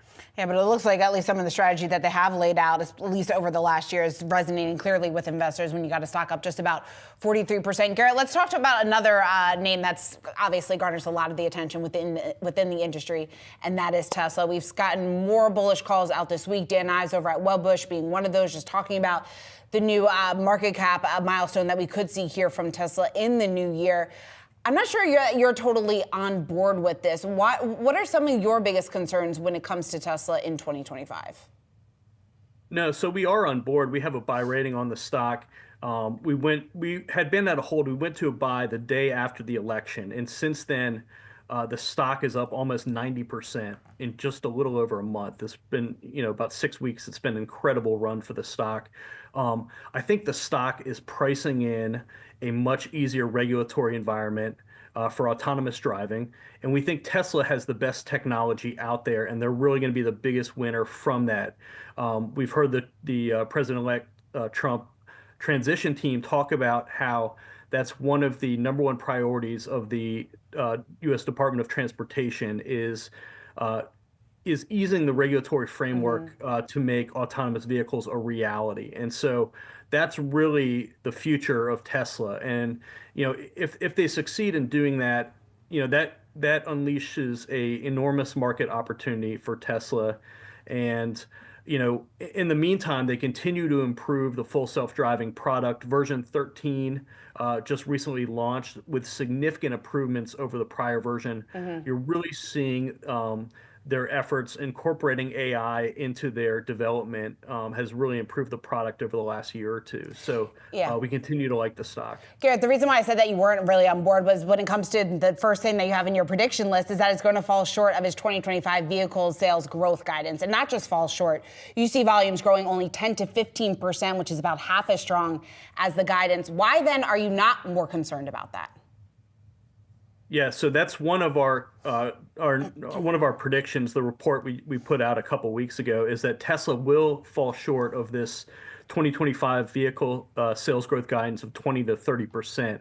However, I think important caveat in that prediction is that if they continue to make progress towards getting approval for fully autonomous vehicles, that's really what's going to matter more. And we think investors will be forgiving if they do fall short of that guidance. We have seen in the past many times where Elon Musk, makes a prediction or is too aggressive on his timeline as far as when things will come to fruition for the company. But eventually he gets there. It's just not necessarily in the time frame that he originally said. All right, Garrett, we got to leave it there. Thanks so much for joining us this morning. Thank you. Coming up, we're diving into the outlook for small cap stocks in 2025. Stick around for that next, right here on Catalysts.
A robust 2024 is stoking some fears of overstretched valuations in equities. But our next guest seeing some better market breadth in the coming months, driven in part by some strength that we could see in small and mid caps. Let's talk about that and more. We want to bring in Scott Helfstein. He's the Global X Senior Vice President and Head of Investment Strategy. Scott, it's great to have you here on set. We wanted to start with the small cap part of your call just because it was one of the more interesting parts of the outlook here to us, just given some of the relative underperformance of the Russell 2000 that we've seen versus the S&P, obviously. Why are small caps ripe for outperformance at this stage? Well, it's important to remember that small caps were a really important part of the success story of 2023 because they were investing. And they've sort of fallen off the cliff in 2024. So in 2023, small caps were spending about as much to reinvest in their business as the Mag 7. And now they're spending about half as much. We have an administration coming in that's talking about an America First policy and that's talking about deregulation. That helps to spur animal spirits. And so we think that small caps, which by the way, since June, are actually outperforming the large caps. So we're seeing this transition already, but we think they're poised to continue to invest. And that will, we believe, help to broaden out not just the market, but the economy and the participation so far. How long-term is that call? Because if we take a look at the Russell 2000 over the last month, I believe it's up just about 2%. It's had obviously a huge run to the upside, but then has come off of those highs. Is that a sign that this Trump enthusiasm is waning in small caps as we head to 2025? Is that about the Fed? And if that's the case, when can we expect to see a return to those gains in small caps? Well, we're optimistic writ large about next year for 2025, partially for the investment story and partially for the return of manufacturing. But we do believe that there is a tremendous economic uncertainty out there. We've got questions about tariffs, taxes, and deregulation. And when you try and calculate the net effects of that, really what that means is there's a potentially broader set of general outcomes. So what seemed like a fairly clear pathway for the Fed is probably a little bit cloudier because tariffs raise prices, right? Takes money out of the private sector into the public sector. Tariffs return money from the public sector to the private sector, and deregulation spurs businesses. So you put all that into the pot, and what we tried to do is assess some of these flows. In the end, we think if the new administration comes in and they have a graduated response and implementation strategy, then that could work really well. But we're going to have to see as this all plays out. Yeah, Scott, when it comes to one of the critical questions I loved here within your outlook was about valuation and what is necessary in order to sustain some of those valuations. Obviously, a lot of that coming down to higher profit margins. What is necessary in order for that scenario to play out? So what is amazing is that the S&P has now, since the beginning of 2021, delivered 12% profit margins. That is absolutely remarkable. You go back to the 1950s, average profit margins were 6%. You accelerate into the 2010s, and they're 9%. So it took all that time to get 3%, and all of a sudden, we've just tacked on another 3%. And we think that that's a story around automation, robotics, artificial intelligence, using digital technology to connect with consumers. So we really believe that that is an important driver. So what are we talking about for next year? Profit margins at 14%. Third quarter next year is forecasted to set an all-time record for profit margins. The other piece that we need is earnings stability. That's the part that we've been lacking because we've seen an economy that's been a little bit bumpy. It's been great in the sense that it has outperformed expectations, but it's been a little bit inconsistent. So if we get that earnings stability, we get those improved profit margins, we think there actually could be further multiple expansion along with the profit growth. That said, there are also a whole lot of themes tied to U.S. competitiveness that we think might even be more attractive than the general markets. What are those themes? So a few of them, for example, defense technology, given the challenges around the world. The focus on onshoring and manufacturing, I think, brings robotics, artificial intelligence, the entire complex data centers into focus. There's how we power that, energy independence being a top priority for this administration. So think about fossil fuel energy infrastructure, the increasing need for electrification, and I would say even nuclear power. Can I follow on this just because energy independence, that came up this morning in the Bank of America Fund Manager Survey. They noticed allocation to commodities at the lowest level since June of 2017. Do you think investors are missing something there?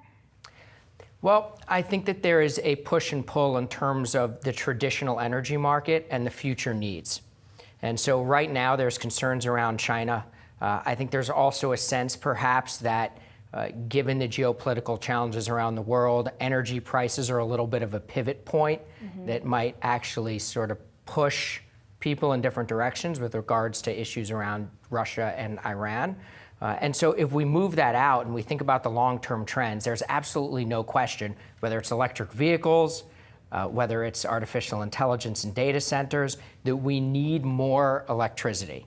and that is going to be a global trend. And so that's one of the reasons, for example, why we really like the nuclear perspective. We really like the nuclear angle, and we're seeing mega cap tech companies actually move in that direction. And we heard Trump last week say he wants those nuclear plants to get cleared within weeks, just under a week, to get these plants back up like 3 Mile Island. So certainly some regulatory tailwinds to come potentially for that space. Thank you so much, Scott. Really appreciate you joining us in studio here. Thank you. Coming up, the outlook for financials in 2025, why our next guest says commercial real estate is going to continue to be a major area of pain. Stick around for that next, right here on Catalysts.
Many investors anticipating a strong 2025 for the banking sector, with deal-making activity expected to increase under the incoming administration. Joining us now with more, we've got Chris Whalen, Whalen Global Advisors Chairman. Chris, great to have you on. So you say that you would not be surprised to see a sell-off in financials in the first quarter of next year. Why do you see that heading in? Well, we had a brisk second half this year. Financials were up on average about 40%. Both KBW and the index that we publish, which covers the top 100 banks, did very well. Some of the names were up 60, 70%. That's really not confirmed by any change in earnings or the underlying business. But, you know, the fact is the managers wanted to own these stocks. In the early part of the summer, we were talking about a recession. Remember, September was all about rate cuts. And then the narrative changed. And managers just piled back into financials in a really extraordinary fashion. Will they sell off in a big way? No, because if they do, people are going to come in and buy them again. But I focus my readers on the exemplars. People like Discover, which is unfortunately going to be merged with Capital One, American Express, Ameriprise, you know, East West Bancorp. These are the names that are typically in the top 25 in our index. And they're very different from the large cap ETFs, which tend to be focused on size. We like to focus on quality and performance. So I think for the better performers in the group, you could see more expansion, frankly. American Express could probably flirt with 6 times book value next year, unless we see a negative come around. But, I don't see that right now. If anything, we've had 3 quarters where the banks haven't moved very much if you look at the numbers. I'm working on a note on Citi this morning, and, they haven't really moved one way or another. Defaults are still low. The only pain point out there really is commercial real estate, multifamily also, but consumer, no. The bank-owned consumer mortgages, for example, had a negative default rate in the 3rd quarter. So, we're not really seeing a traditional recession at all. And I think that's part of the reason the Fed is having such a difficult time figuring out what to do next. If we have a rate cut tomorrow, then we may not have any rate cuts at all next year. So, Chris, just taking a step back and just more broadly speaking, we want to dig into your index and some of the outperformance that we've consistently seen, at least over the last couple of quarters, and what that signals for next year. But as we head into the new year, if we do see any pressure, it sounds like that is then a buying opportunity for investors across banks. Yes, definitely. You may see a hiccup from the market side of things. The Fed, for example, had a lot of problems in September. We had a huge spike up in repo rates, and nobody seems to understand why that happened, which is not good. But from a credit perspective, there's no problem yet. I really don't see it. Auto loans are a little bit higher than they were before COVID. Credit cards the same way, but you don't see that kind of typical consumer-led recession that everybody was talking about 6-8 months ago. So speaking of headwinds to come, one area that I know you expect to be under more pressure moving forward is CRE and commercial real estate. How do you see that impacting banks in 60 seconds or less for us? It's going to impact banks in a very uneven fashion. Banks that don't have a lot of commercial exposures are going to be fine. Banks that specialize in commercial real estate or have historically specialized in multifamily in some of the blue states, some of the larger cities, are going to be taking pain. And this is an episodic situation. It's going to go on for years because these are markets that don't clear quickly. Commercial real estate is not like consumer finance. Every situation is different. Some are good, some are not. And you can see it in the defaults. Some of them are quite large and big headline names that you wouldn't expect to be written about that way. So, it's going to keep on, it's a gift that's going to keep on giving. So, Chris, it sounds like the worst is yet to come in some areas, at least of the CRE market. Well, one of the really impressive things that I've noticed in the data is that banks aren't taking control of real estate anymore. What we used to call REO, real estate owned, is still very low. That's because the banks are engaged in forbearance on these loans. They don't want the building. They don't want to have to take care of the building in a large urban center where the city is going to force you to take care of the building. It's a continuing expense. So we don't know really how bad commercial real estate is because there's so much forbearance going on right now. All right, Chris Whalen, always great to get your insight. Thanks so much for taking the time to join us here. Have a great day. You too. All right, coming up, we are taking a look at Disney's newest project, building on the biggest streaming hit of 2024. We've got that for you when we come back.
Disney and BBC Studios announcing a deal today to collaborate on distributing a Bluey movie set to head to theaters in 2027. The animated film will be produced by Lotto, the Australian studio that makes the Bluey show. It will be written by series creator Joe Brum, and he confirmed in a statement. Now, Disney currently streams the Bluey series on Disney+. The show is a huge hit in my household. I spent way too much time watching Bluey here over the last couple of years. But Nielsen saying that Bluey was the most streamed show, it doesn't sound like I'm alone, in the U.S. in 2024 with over 50 billion minutes watched. BBC Studios holds global distribution and merchandising rights. Now, this will mark the first deal for Disney to distribute a film that it did not produce since Studio Ghibli back film The Wind Rises in 2013. So, get to the crux of it.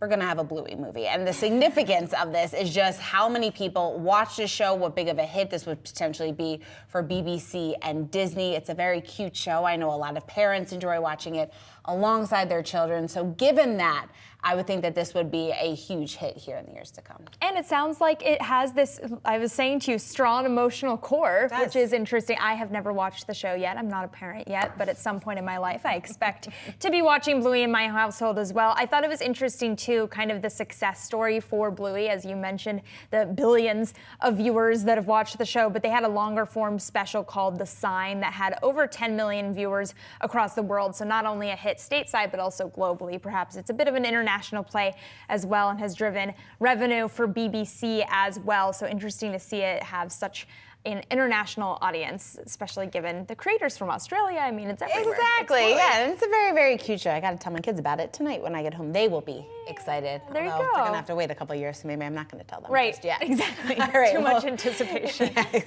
Coming up, we've got Wealth that's dedicated to all of your personal finance needs. Brad Smith, he has you for the next hour. Stay tuned.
Welcome to Wealth, everyone. I'm Brad Smith, and this is Yahoo Finance's guide to building your financial footprint.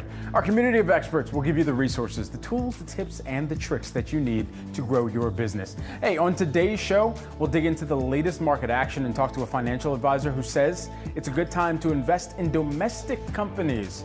Plus, we'll bring you some of today's top trending tickers and stories, and we're going to check in on Bitcoin. It's tracking around that record 107,000 mark. We'll discuss the implications for buying, selling, or any type of trading crypto on your taxes. Plus, holiday spending hacks with just about a week until Christmas. Yeah, you heard that right. We'll offer you a series of tips and tricks to help you shop for gifts without breaking the bank.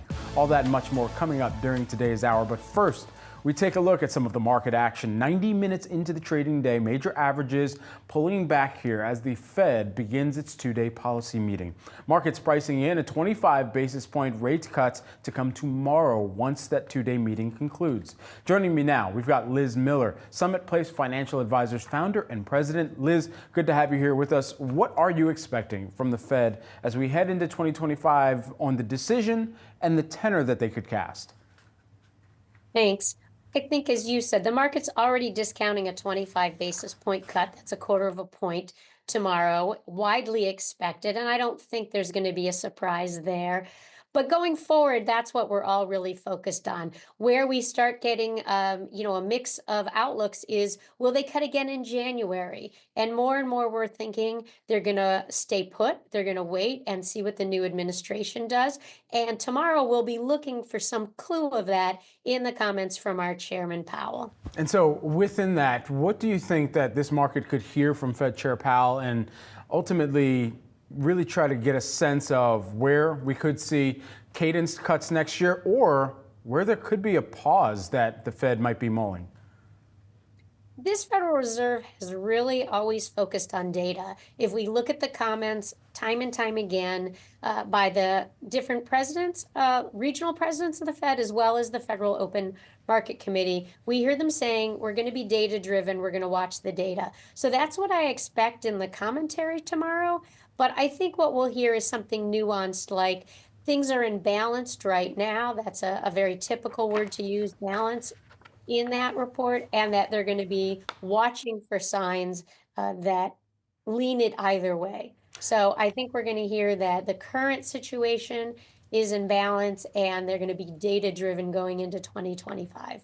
Liz, even as we're thinking about 2025, you say that now is a good time to invest in domestic companies. Walk us into the thesis there.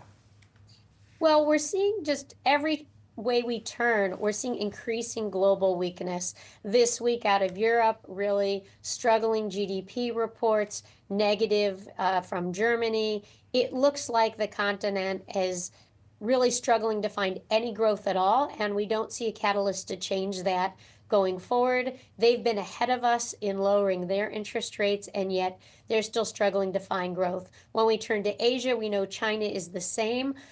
There has been policy changes, but they haven't been significant enough, or they're not making a change in consumer spending and consumer demand. So as we look into 2025, what we're seeing is a global economy that's likely to be struggling, and the one bright spot is probably the United States. What are the best profiles to really help investors identify companies that are positioned well to outlast any type of geopolitical conflict or even the exposure that some companies have versus others to other countries and selling into specific customers or corporate partnerships? So what we look for across the board is certainly we're looking at what the domestic exposure is in terms of sales versus global. The vast majority of companies are global companies these days, but we're looking at where's that tilt? Is there more a tilt to domestic sales? Is their business more driven by trends in the United States? And then right now we're certainly looking for cash flows, and with the rate environment, we're looking at improving leverage or improving coverage of that leverage in the companies that we're focusing on. So which are the companies? Give us some names. Who are your top picks going into the next year? So one of the companies that fits all that is Hartford Financial Group, Financial Services Group. Most of their business is property and casualty, so this is entirely U.S. based. And even while we hear a lot that the insurance companies are struggling with all the catastrophes that keep roiling the United States. These companies are positioned well to get pricing, as many of us as consumers know, and that really is helping them maintain margins. It's a company at a very reasonable valuation right now in a very fully valued market. So one of our top picks, symbol HIG, is Hartford Financial Services Group. Interesting. Disney also on your list. Walk us into that, especially as we know that the media landscape, and for Disney, they have a lot that has really been pressed upon them by activist campaigns over the past year, and now really even more so of a focus of how the direct-to-consumer entertainment business is going to fare going forward, what Disney has to do with the mix of the other assets that they have as well. So well said, Brad. Disney has been struggling to bring out the value of its assets. We know that. This goes back a few years now. We came out of COVID with such a focus in media on streaming services. And I think what Disney is doing right is starting to change that narrative. We're looking at Disney and other streaming companies to hear how they're talking about the rest of their assets. And Disney in particular is reporting out, perfectly good growth in the streaming, but doing what it needs to do to bring out the value of all those other assets. We've had a stock that's really done nothing all year till a recent pop on the latest earnings. Now in theaters, we're seeing Moana, one of its animated features, hitting all-time records, bringing people back to the movie theaters. And what I think we're going to see in 2025 is Disney starting to pull better on its oar in every one of its assets. There's never been a question that the company has tremendous value in those assets, but the last couple of years they've struggled to bring that value to investors. And little by little, I think we're seeing that tide turn. All right, we're going to be watching closely. We'll also see what the reception looks like for Bluey and that partnership that's coming forward as well here. Liz, thanks so much for taking the time. Thank you. Now time for some of today's trending tickers. You can scan the QR code below to track the best and worst performing stocks of today's session with Yahoo Finance's trending tickers page. Joining me now, we've got my morning brief co-anchor, Shauna Smith. All right, Shauna, let's talk about this one. First up, Teva Pharmaceutical and Sanofi shares. They're rising on promising data for their experimental drug here. We know for inflammatory bowel disease, or IBD. The drug was tested in patients with ulcerative colitis or Crohn's disease, the most common forms of IBD, and for patients with ulcerative colitis, taking a low dose, 36% achieved clinical remission. And for those taking a high dose, 48% of those achieved the same result compared to around 20% remission for those on the placebo. And the rate of endoscopic response for patients with Crohn's disease who took the drug was higher than for those who were on the placebo here. All right, so all of the medical terminology. I'm impressed. I practice in the mirror every day. One of the huge things, of course, is really just where we're going to see even more innovation come forward within the pharmaceutical businesses right now, and biopharma companies as well. Yeah, and I think what it's doing here to reassure some of the skeptics out on the street. When you take a look at the price jump that we are seeing just in Teva Pharmaceuticals alone here, we're only just about an hour and a half into the trading day, and you're looking at a nearly 21% jump, the biggest intraday jump that we have seen since July of 2022, the highest level that we've seen since February 2019. Really puts in perspective just how encouraging this is on an investor side of the story when you take a look at what this could mean for Teva Pharmaceutical, the relevance, competitiveness within the space going forward. A number of analysts were weighing in on these results here this morning, calling the data strong. That was out of Jefferies, saying that they expect Teva to move into phase 3, which is critical here next year. He's saying it's going to be enough to alleviate some of those investor concerns out there that have plagued the shares in the third quarter. So again, putting some of those concerns to rest, at least for now. JP Morgan, in a very similar tone, talking about the data here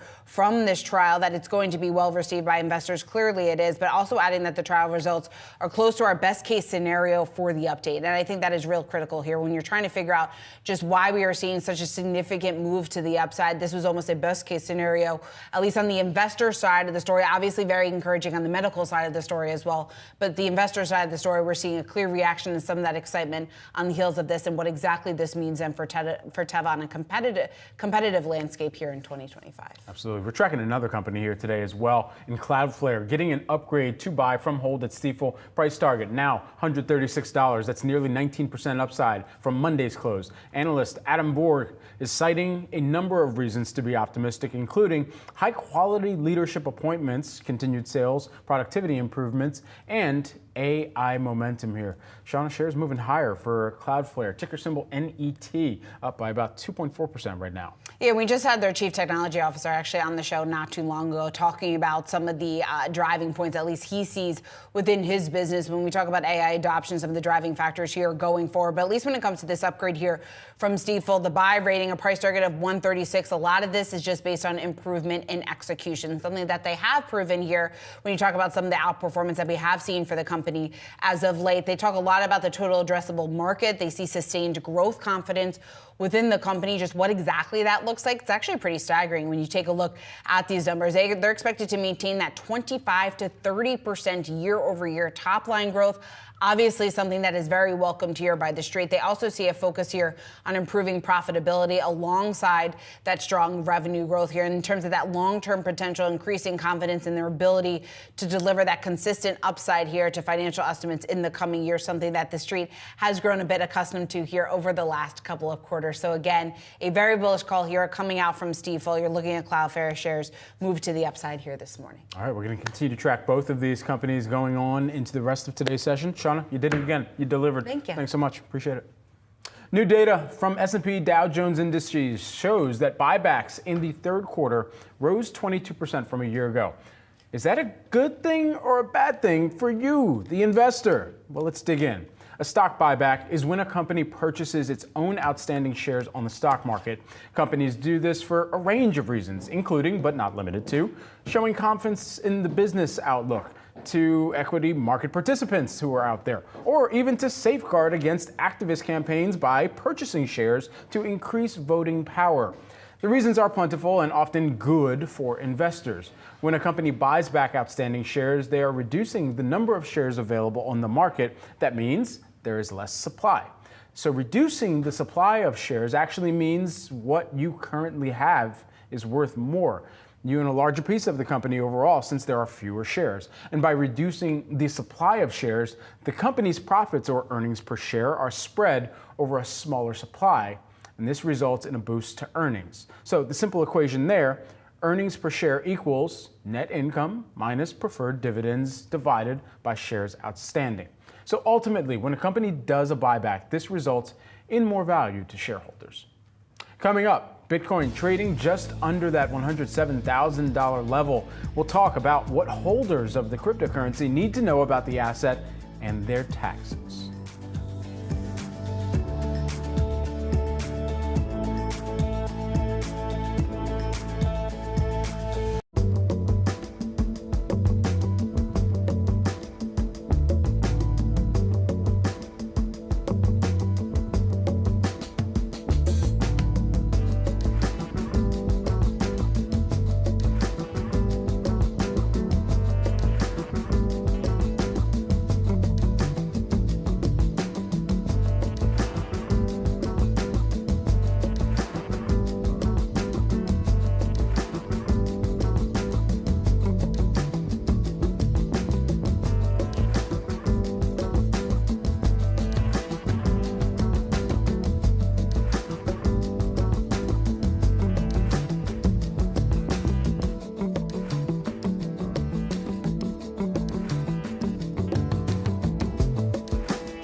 Bitcoin trading just below $107,000, propped up by optimism over the pro-crypto incoming Trump administration and selections. But buying and selling crypto can have a different effect on your taxes than standard stocks. And here to explain and set you up for tax season, we've got Andrew Gordon, partner at Gordon Law, good friend of the show. Andrew, good to see you here. So just set this up for us. How do you have to handle crypto investments on your taxes? Yeah, Brad, crypto investing is unlike investing in almost any other traditional stock or security. When you're investing in crypto, typically there are no tax reports that are done for you. When you invest in stocks on a platform like Robinhood or use a broker like Morgan Stanley, they issue you a tax report at the end of the year. And that tax report has all the information you need to file your taxes. It has your gains, your losses, includes your cost basis and your sales price. But with crypto, this form or this method of reporting does not yet exist. In fact, it's up to the individual crypto trader to report on your taxes. And if you don't report properly, you can have severe penalties or even worse. And it gets even more complex if you trade on multiple exchanges, because then you have to actually trace your cost basis or your movement between one exchange to another. And so a lot of people are talking about how to make donations at this time of year. Talk to me about donating crypto versus donating hard cash. Yeah, so this is a great strategy for those that have appreciated crypto. And for those holding Bitcoin, that's nearly everyone with Bitcoin at all-time highs. And typically, if you sell crypto or you sell any asset and it's appreciated, you're going to have a capital gain. And you'll be taxed on this capital gain at your tax rates, either short-term or long-term. And then if you take that cash and donate to a charity, you'll have a deduction.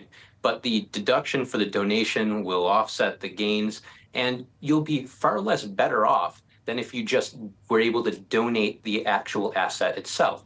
And so you can donate appreciated crypto directly to a registered charity. And by doing so, you get a deduction for the fair market value without having to sell it. So if you do have appreciated crypto, this is a great strategy that you might want to consider before year end. It can significantly reduce your taxes without having those capital gains. There are some new crypto regulations that are expected to take effect next year. What do investors need to know? So I talked about how there hasn't been tax reporting, and this has been the way it has been for the last 10 years. However, only a few months ago, the IRS or the Department of Treasury issued new regulations requiring brokers to start reporting to the IRS and to taxpayers using a new form, a Form 1099-DA. And so this form is going to be sent by exchanges to both the IRS and to taxpayers, and will hopefully have all of the information that is needed to report. But at first, there's going to be significant changes. And the first change is by wallet accounting rules. Most people have been using a global basis of accounting for their crypto. But going forward in 2025, under these new broker regulations, you'll have to start accounting for your crypto on a by wallet basis. So how can crypto investors prepare today as we round out, of course, what's going to fall under the 2024 reporting for some of those 2025 regulations? Well, the first thing is, if you're hearing all of this and you haven't reported your crypto or haven't reported fully, now is the time to do so. The IRS is going to have a fire hose of information and are going to likely use this to increase enforcement, increase audits, sending out notices or penalties. So if you haven't done your accounting, now is the time. But once you've done your accounting, the Treasury regulations have released a new safe harbor rule that allows you to allocate your cost basis. Or if you bought crypto over a long period of time or even a short period of time, and there's different prices or values for that crypto, by year end, you can allocate that cost basis to the crypto you're still holding. Now, that may require that you complete your accounting, and there's things that you need to do by the end of the year. So if you have a tax professional, now would be a great time to talk to them about your crypto accounting. Andrew Gordon, great to see you. Thanks so much for taking the time. Thank you, Brad. President-elect Donald Trump will reportedly plan to roll back investments in electric vehicle infrastructure and end the $7,500 EV tax credit and tariff battery components here. Now, despite despite his partnership with Tesla head Elon Musk. Here with his financial outlook for auto purchases in 2025 is Greg Migliore, who's the AutoGuide.com editorial director. Greg, always a pleasure to grab some time and speak with you. Just first, as we think about some of the anticipated cuts to the broader EV incentives that have been put into the market, what does this mean for demand and what we're expected to see from consumers? Hey, good morning, Brad. It's good to be with you. I think actually for the next month or so, it's a spectacular time to buy an EV. However, once Trump takes office, he said that he intends to roll back that $7,500 tax subsidy, and I expect he probably will. And at that point, I think demand will take a hit. I think consumers will probably see some of this, price increase passed along to them. That will probably dampen enthusiasm for some EV buyers, people who maybe were on the fence. That could push some people to hybrids and back into gasoline vehicles, perhaps. So we'll see. So which company do you see as being best positioned right now if we do see the rollback of some of those incentives? Well, I think it's going to be tough to say initially. I think General Motors, with a wide portfolio of EVs at different price points, I think is in pretty good shape.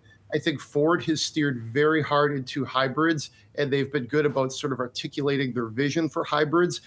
So I think that will, give them a little bit of a buffer against some of these headwinds. I think Hyundai has a wide portfolio of hybrid as well as electric vehicles that could also, position them in, pretty good stead. Toyota and Honda, I think, are also at a pretty good place. They both have some pretty fresh lineups with EVs, as well as, in Toyota's case, they have things like the Land Cruiser, the Tacoma, the 4Runner. So they've sort of hedged their bets pretty well as well. It seems like there were a few different surveys and reads in on the state of the car market published here this morning here. I want to get your read in on the outlook for 2025, EVs aside, just kind of holistically looking at what we've already seen, even coming off of the retail sales report this morning, showing that cars were one of the bright spots, and now thinking out to next year, trying to get a grasp on where exactly a consumer that, depending upon where in the income scale they sit, might be under pressure and might be looking for cheaper alternatives. So I think as you look into the new year, when Trump takes over, it will be a bit of a reset for the U.S. car industry with potential tariffs. We'll see if those are more or less threats or if they actually, sort of come to pass. Given that, I sort of look at used cars as potentially an opportunity. At that point, it doesn't matter where they were originally manufactured. They're here, you can buy them. And that could be an alternative for people who are a little concerned about pricing on new vehicles. So that could be a bright spot, I think. I think you also could see the average used car price go up like we saw around at the start of COVID, where there was just such increased demand of people to have personal vehicles. So it could happen the opposite way too.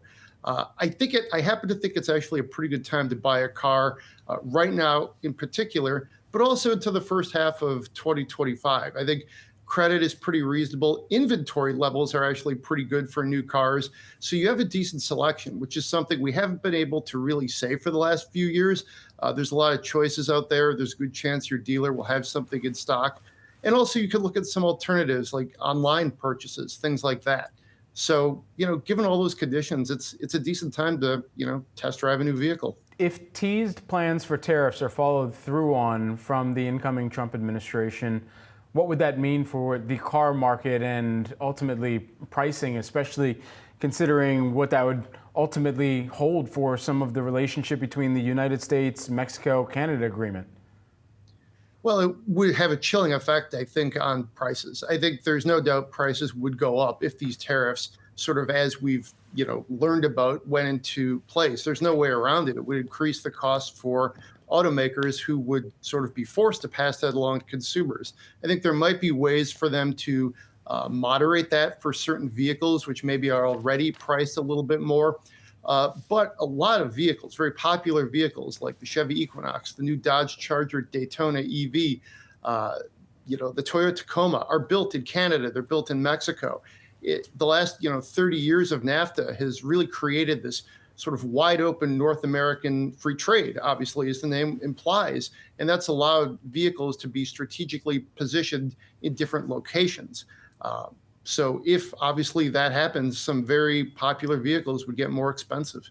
Greg, just lastly, while we have you, want to leave folks with some actionable tips here who are going out there, perhaps they're shopping around, there might be a big red bow in the garage or even in the driveway come Christmas or any of the holidays here. What are some of the car buying tips for right now that people should keep in mind? Sure. I think it's a great idea to do a ton of online research ahead of time. Walk into the dealership, have it on your phone, what you should pay. Generally, you can find that using a variety of, car research sites. Once you're there, test drive what you want to drive, of course, but also sort of check your impulses. Try something different. Maybe you'll think, whoa, I don't like that. And then you can feel good about your decision, but I think it's good to try some different things. And then also when you walk into the dealership, have your financing ready. Maybe you don't have everything signed on the dotted line, but then you have options. If the dealer gives you perhaps an attractive rate, hey, that's great. But ahead of time and you're prepared. And really, that's the best way to walk into a dealership and try to buy a new car or a used car. Greg, thanks so much for taking the time today. Thank you. Certainly. Coming up, your Yahoo Finance Market Update. We'll check out how stocks are moving and run through 3 stories that you don't want to miss.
We are 2 hours into the trading day. It is time for Yahoo Finance's Market Minute. Stocks in the red as the Federal Reserve begins its 2-day policy meeting. The Dow on track for its first 9-day losing streak since the 1970s. Here are 3 trending headlines we are watching today. Crypto continuing its post-election climb with XRP in focus, pushing higher with the introduction of Ripple's new stablecoin for payments. Shares of EVgo are plummeting after the EV charging company announced its largest investor will be selling 23 million shares of Class A common stock. Shares, though, are still up more than 20% on the year. And Starbucks baristas could be headed off the job soon. The union representing them voted to authorize a strike ahead of the final stages of contract negotiations. The union represents workers at more than 500 of the company's stores. That is your Yahoo Finance Market Minute to keep you on track with the news you need to make smart decisions about your investments. For more on what's trending on Yahoo Finance, scan the QR code below. More wealth when we return.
Home builder confidence in the market for newly built single-family homes clocked in at 46 in December, unchanged from the prior month's reading. This is according to the National Association of Home Builders, or NAHB.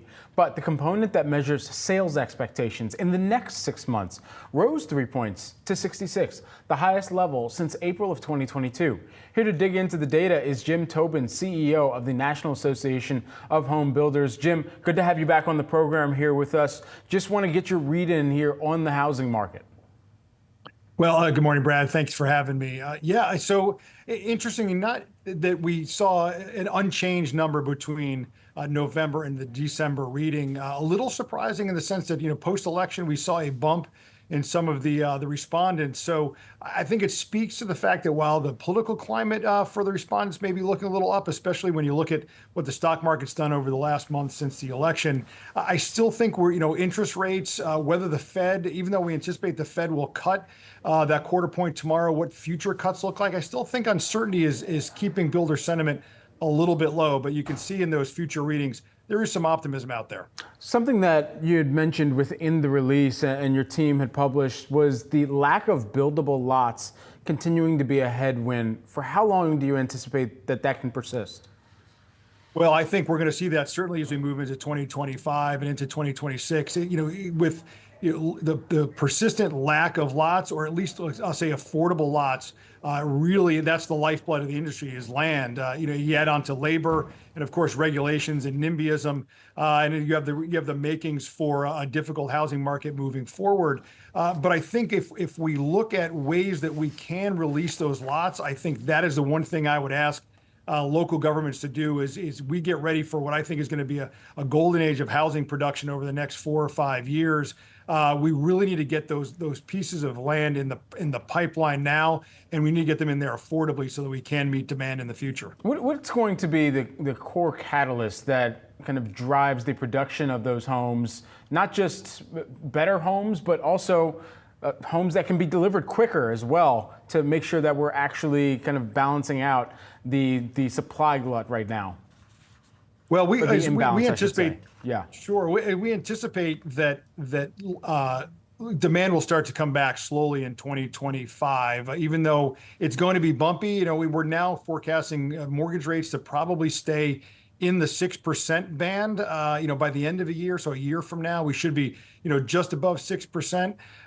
But I think this demand begins to come back. I really think that what we're going to have to see is an increase in technology, whether it's panelization or just building materials in general getting cheaper. That will help us build those houses faster. I also think we're really going to need to see more labor move into the construction sector if we're going to see an increased pace in the ability to deliver homes quicker. That's, there's so many headwinds when it comes to delivering pieces of, delivering homes. 10 years ago, it was 90 days or 100 days to deliver a house. Now we're looking closer to 6 months. A lot of factors, but labor is going to be one of those that we're going to need to solve in the short term. It seems like for some of the mortgage rate buy downs, new home builders have really been focusing on that as a way to try and generate demand here even more so, given the affordability side of the equation that many consumers have been staying on the sidelines over. That considered, do you think there need to be more incentives that get talked about by the incoming president, that get talked about by Congress, in order to really make sure that these new home buyers have an opportunity despite the affordability issues that persist? I think when I want the government to get involved in housing, I'm looking at it from the supply side right now. We don't need any more demand. Demand is right under the surface. Interest rates and high interest rates have really suppressed that. But as rates fall over the course of the year, or course of next year, I believe demand's going to come back. So what we need is ways to make sure that we're increasing supply. The ultimate affordability tool is more supply. It's not more demand side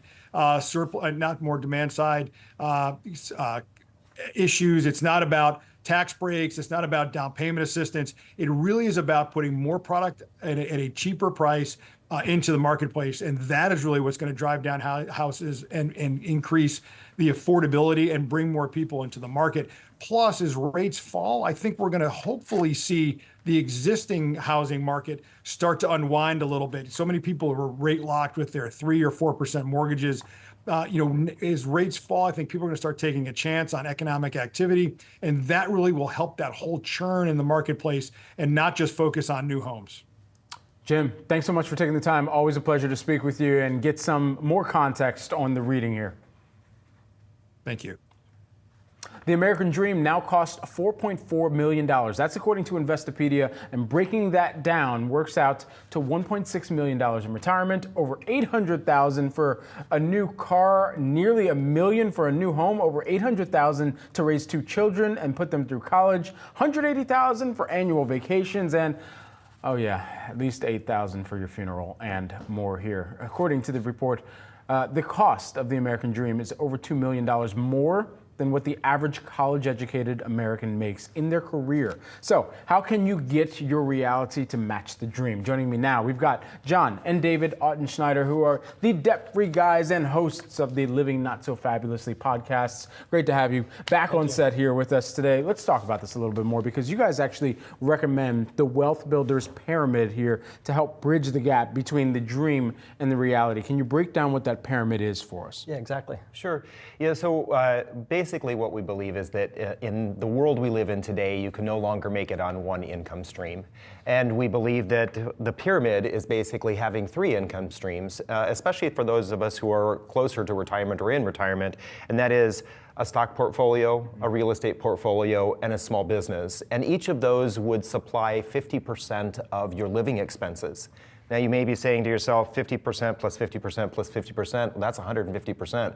That's more than I need. Well, we all know things don't always go as we would like. So when one of those is down, potentially the stock market, or maybe you have a vacancy in your real estate portfolio, or your business isn't producing enough income, the other 2 would be able to cover your living expenses. It's kind of like the 3 legs of a stool. You're always going to be stable to cover those living expenses. Now, if having a small business isn't your thing, or you don't want to do that in retirement, maybe you could look to other sources of income, something like maybe an annuity or a life insurance policy that pays out, that could give you some stability. Yeah. How do you recommend that people hit those levels 3 and 4 of the pyramid here that we were talking about? And how do you get started with that small business or even real estate as you evaluate the landscape too? Yeah, as your previous guest was talking about, it's harder for consumers to get into the real estate market today.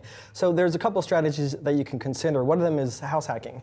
What you can do is Airbnb or rent out a space in your apartment or condo. You can buy a duplex, such as what we have, where you rent out one space and you live in the other space, and somebody has helped covering some of the expenses while you build that portfolio.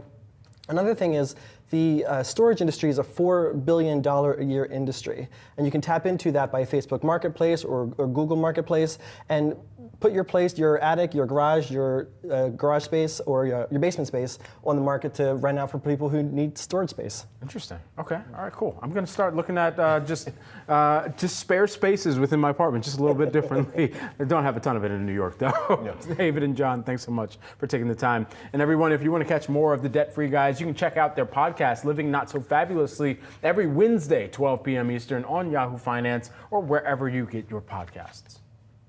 A programming note as well. In this week's episode of Decoding Retirement, host Bob Powell speaks to Chris Cedar, who is the Goldman Sachs Asset Management Senior Retirement Strategist, about the financial vortex, whether to delay your retirement, and much more.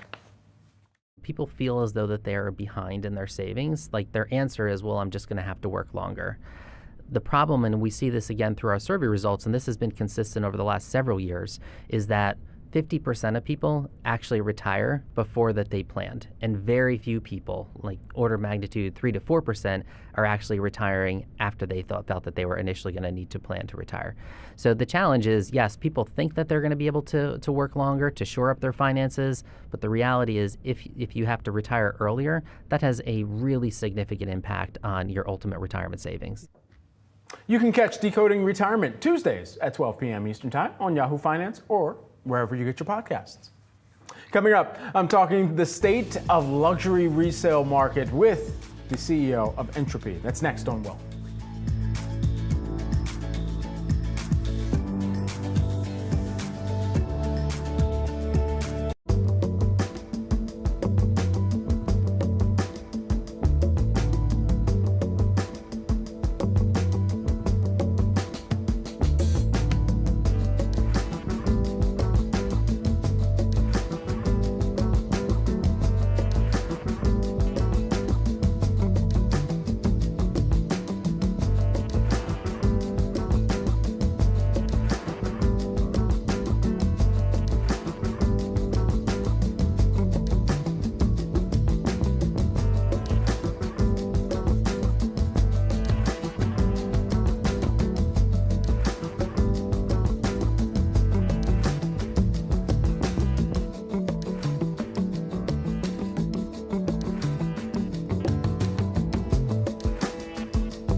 2025 is shaping up to be a big year for small businesses, according to our next guest, and that means big opportunities in software.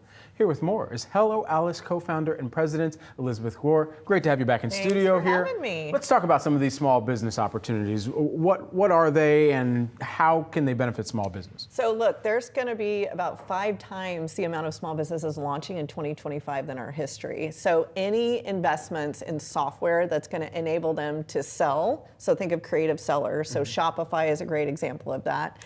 Payments and receivables, that's a big thing right now. So look at Square, look at NerdWallet, look what MasterCard is doing. And then we all talk about AI, but AI for small business is going to be huge. So 99% of small businesses or businesses in this country are small. And so think about if AI can enable them to be more efficient, that's going to be really exciting. That's fascinating. Beyond software, what could this boom in small businesses mean for banks as well? So if you watch advertising right now, banks are clamoring to get that new small business owner that's opening. Once they get a bank account, they very rarely ever leave it. So you see the B of A's, the Wells, the US banks, working really hard to capture these net new. Now, I hope they'll make the capital cheaper for our small business owners because it's still pretty expensive right now. How expensive is it? It's too expensive. Okay. And if you look at cost of goods sold being high right now with inflation, you couple those two and it just doesn't match up to the opportunity right now. Interesting. All right, 2 big themes for small businesses that we're going to be tracking in software and banking going into next year. Elizabeth, thanks so much for taking the time. Thanks for having me. See you. According to a new survey from Bank of Montreal, or BMO, the average American expects to spend $550 on gifts this holiday season, but 72% say that they will have fewer gifts to give this year, with 37% making the decision to buy fewer presents to save money. And more than a quarter of Americans say that they will cut back on spending in 2025. So we want to help you out with some helpful holiday hacks here from some of our guests over the last month. Take a look. Most important is you need to set a budget. The hardest part is sticking to it, but you want to avoid impulse purchases and spending more than you expected. We generally recommend when you look at your income, 50% should cover your needs, so your rent, electricity, 30% is for your wants, including gifts, and 20% for savings. Now, we recognize in the holiday season, it's really difficult to stick to those ratios, so you might save a little less in order to fund those gifts, but then lay out what you're going to buy and really try to stick to it. There are, lots of ways to keep track of a budget, but in my opinion, utilizing a spreadsheet and creating that spreadsheet and keeping track of that on a daily basis as you're going out shopping during that busy season, I think is the way to go. Another thing is just really making sure that we use cash whenever that's possible. We see that cash going out of our wallet, and that helps us stay within budget, because we see that money disappearing. There are a lot of credit cards that offer cashback rewards, and those rewards have gotten more generous over time. And so if you do have a card that does offer cashback rewards, as soon as the statement cycle ends, normally those rewards are available. And so if they're available, take those as a statement credit so that you can bring that balance down a little bit as you are spending.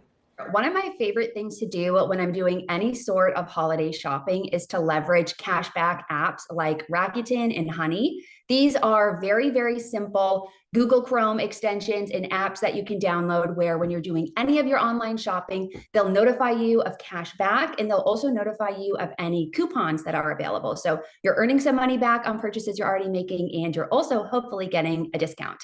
The other tip that I have is to list out who you're buying for and specifically what you're buying. And that way you can be a little bit more targeted when you are shopping for gifts. But it also helps you avoid that last minute rush of, oh my gosh, I have to buy something. I'm just going to buy the first thing I see and I don't care how much it costs. The last tip I have here is to start getting creative with some of your gifts and also your gift wrapping. You don't have to go out and buy someone a super expensive gift. I actually prefer homemade gifts. And in my family, we do a lot of homemade gift giving, a lot of recycled wrapping, and it just helps keep the costs as low as possible for sharing gifts within your inner circle and also being a lot more thoughtful about the gifts you're giving. Consumers are planning to cut back on spending in 2025. A new survey from BMO finds that more than a quarter of Americans say they plan to minimize spending in the new year. What impact could that have on retailers and the reseller market? We've got Vidyu Srinivasan. He is the co-founder and CEO of Entropy, a company that uses AI to authenticate luxury items for businesses and resellers. Great to have you on the program with us. I've been excited to have this conversation. So first and foremost, you hear a stat like that. What does that kind of translate through to the luxury part of the market where you need the authentication, where you need the buyers who are going to come in and look for discounts, look for deals? Yeah, so in my experience, we have not seen a change. In fact, seasonally, we always see November and December to be bigger volume months. We see more volumes come through, which indicates, with the same customer base, of course, which indicates that there are more buyers happening. And in the luxury resale space specifically, it is sort of recession proof in that in a down market, people want more liquidity, so they tend to sell more. And in an up market, there's more accessible buyers.